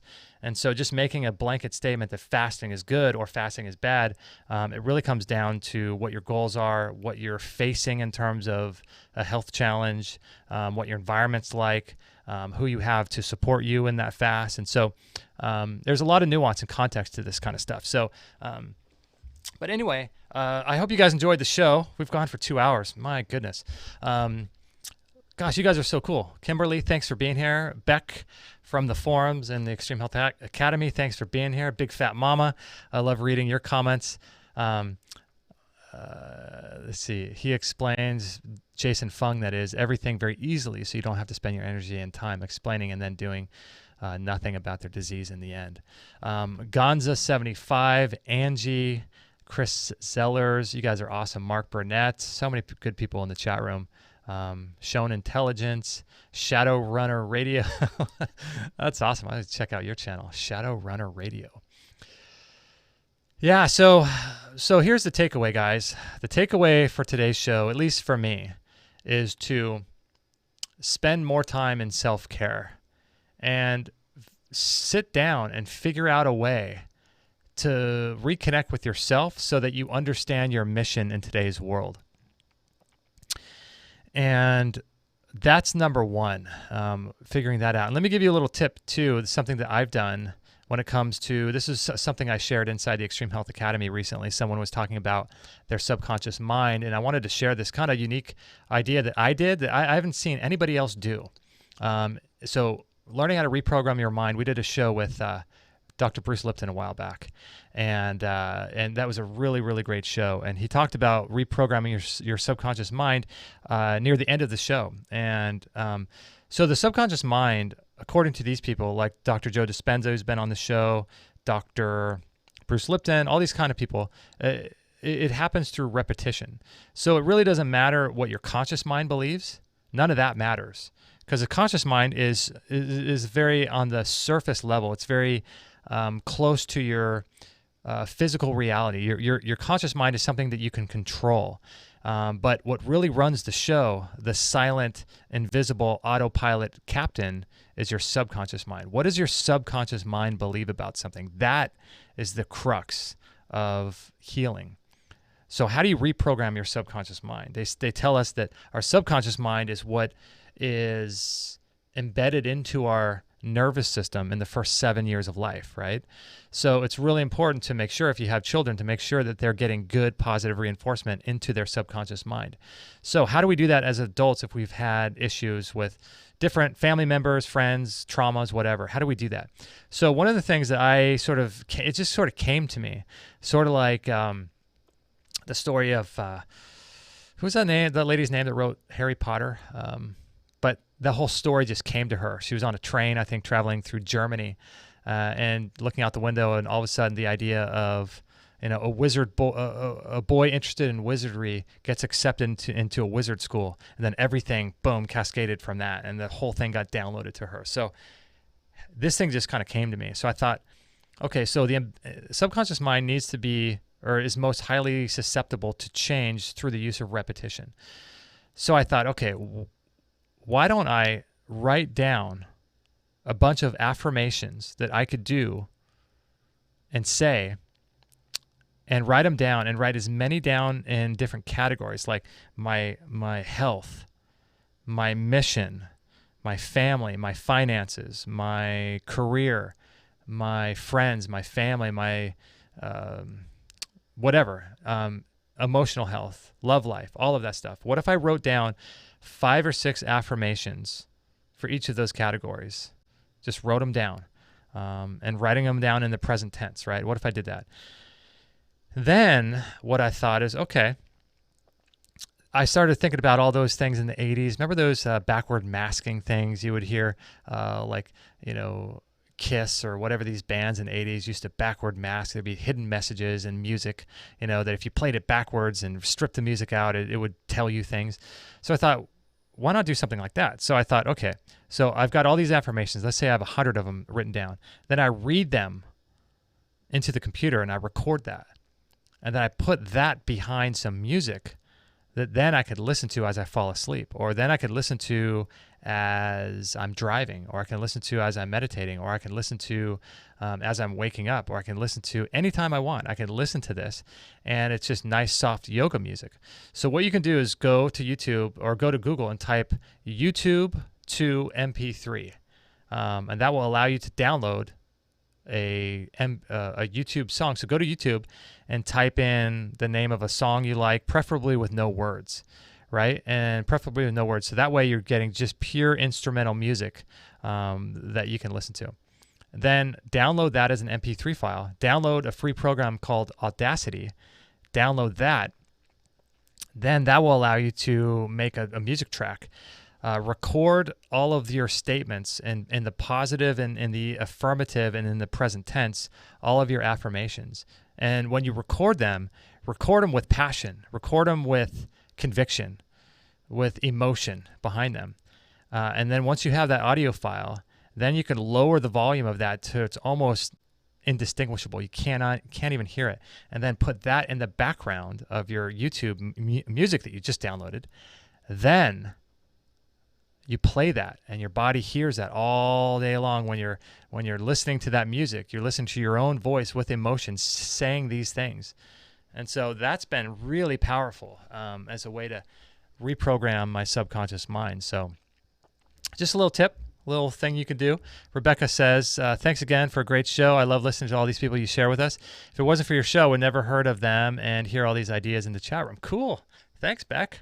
Beck from the Academy. Thanks. I really appreciate it. I hope your weather there in Ohio, you're probably chopping wood as I say this, but I hope your weather there in Ohio is getting a little bit better for you now. But yeah, Beck is a member of the Extreme Health Academy, and we love. It's so cool that you're here as well too. That's really, really cool. All right, my friends, we've gone for 2 hours. I think I've shared enough. Let me give you a little update on our show. So this Friday, we have Scott Nelson on the show. We're going to talk about low-level light therapy and the benefits of what they call photobiomodulation on the skin and on our health in general, specifically red light therapy. But the only problem is that he's going to come in studio, so I don't think we can do a live show this Friday. We'll figure that out. We've got some equipment coming. We might be able to set that up, but I have to reconfigure the entire studio. So we'll see if we can do that. If we can't, we'll post that later on Friday. Then next Monday, Zach Bush. We're going to talk about digestion, glyphosates, how to restore the gut. Next Wednesday, Sim Land. We're going to talk about intermittent fasting, autophagy. Next Friday, Dr. Randy Tent. We've had a lot of requests to have him on the show, so that'll be a good show. And then next Monday, Nathan Walls. We'll be talking with him about light water magnetism, optimizing health. We've got a lot of cool stuff going on. So make sure to subscribe, guys, if you can. And we really appreciate it. I just love being here with you guys. You guys are awesome. It's just so much fun. So I really appreciate you guys so much. If you want to follow us on Instagram and tag us, I would really appreciate that. And repost our shows and tell your friends about what we're doing. I'd really appreciate that. That would be really cool. So thank you again for your support in the Extreme Health Store. The products that we talked about during today's episode, the Surthrival, the Colostrum, the Bellicon Rebounder, the Qigong, the Magnetico, and the Blue Box will all be available in our store or at extremehealthradio.com/662. And if you're watching on YouTube, links to those products are down below in the description as well. So thanks for your support there. Also, thank you guys for shopping through our Amazon link. That helps keep the show free. All of this that we pay for is all done through you guys. And so we don't run sponsored ads. We just connect with companies that we believe in and offer them to you. And when you consider buying through our links, that's how we're able to keep everything for free. So we appreciate that. There's also Patreon too, if you want to support us on a monthly basis. $2, $3, $4, $5 a month. That would be amazing if you like what we're doing and want to see us do more of it. There's so many things that we could do. So thank you guys for your support on Patreon or PayPal doing a monthly donation. That's really, really cool. And finally, the last thing is our Extreme Health Academy. So if you guys want to check that out, I'm telling you guys, it is an awesome, awesome place. We're doing new stuff all the time and releasing courses. We have like 247 videos just in our courses section. We're releasing a bone health course coming up here pretty soon. We just released one about the liver health and tackled optimal and optimizing your liver health. It's just an awesome, awesome place, guys. So if you're interested in taking your health to new levels, let me give you a little coupon code. If you go to extremehealthacademy.com and enter the code EHR14 at extremehealthacademy.com, you can join the community. Got so many thousands of people in the forums and helping each other, inspiring each other, sharing with each other tips and ideas. And then we have all of the courses. We've got about 14 courses, 15 courses in there now. Weekly, we're going to get back to doing weekly Q&A calls every Sunday, live in real time. It's just a lot of fun. So come join us in there. I would really appreciate that and love to say hello to you and help you out in the forums too. Big Fat Mama says, I would recommend Sophie GGIO frequencies as a track. Oh, cool. What is that? Oh, yeah. So you guys were asking what's the program to mix the music. It's called Audacity.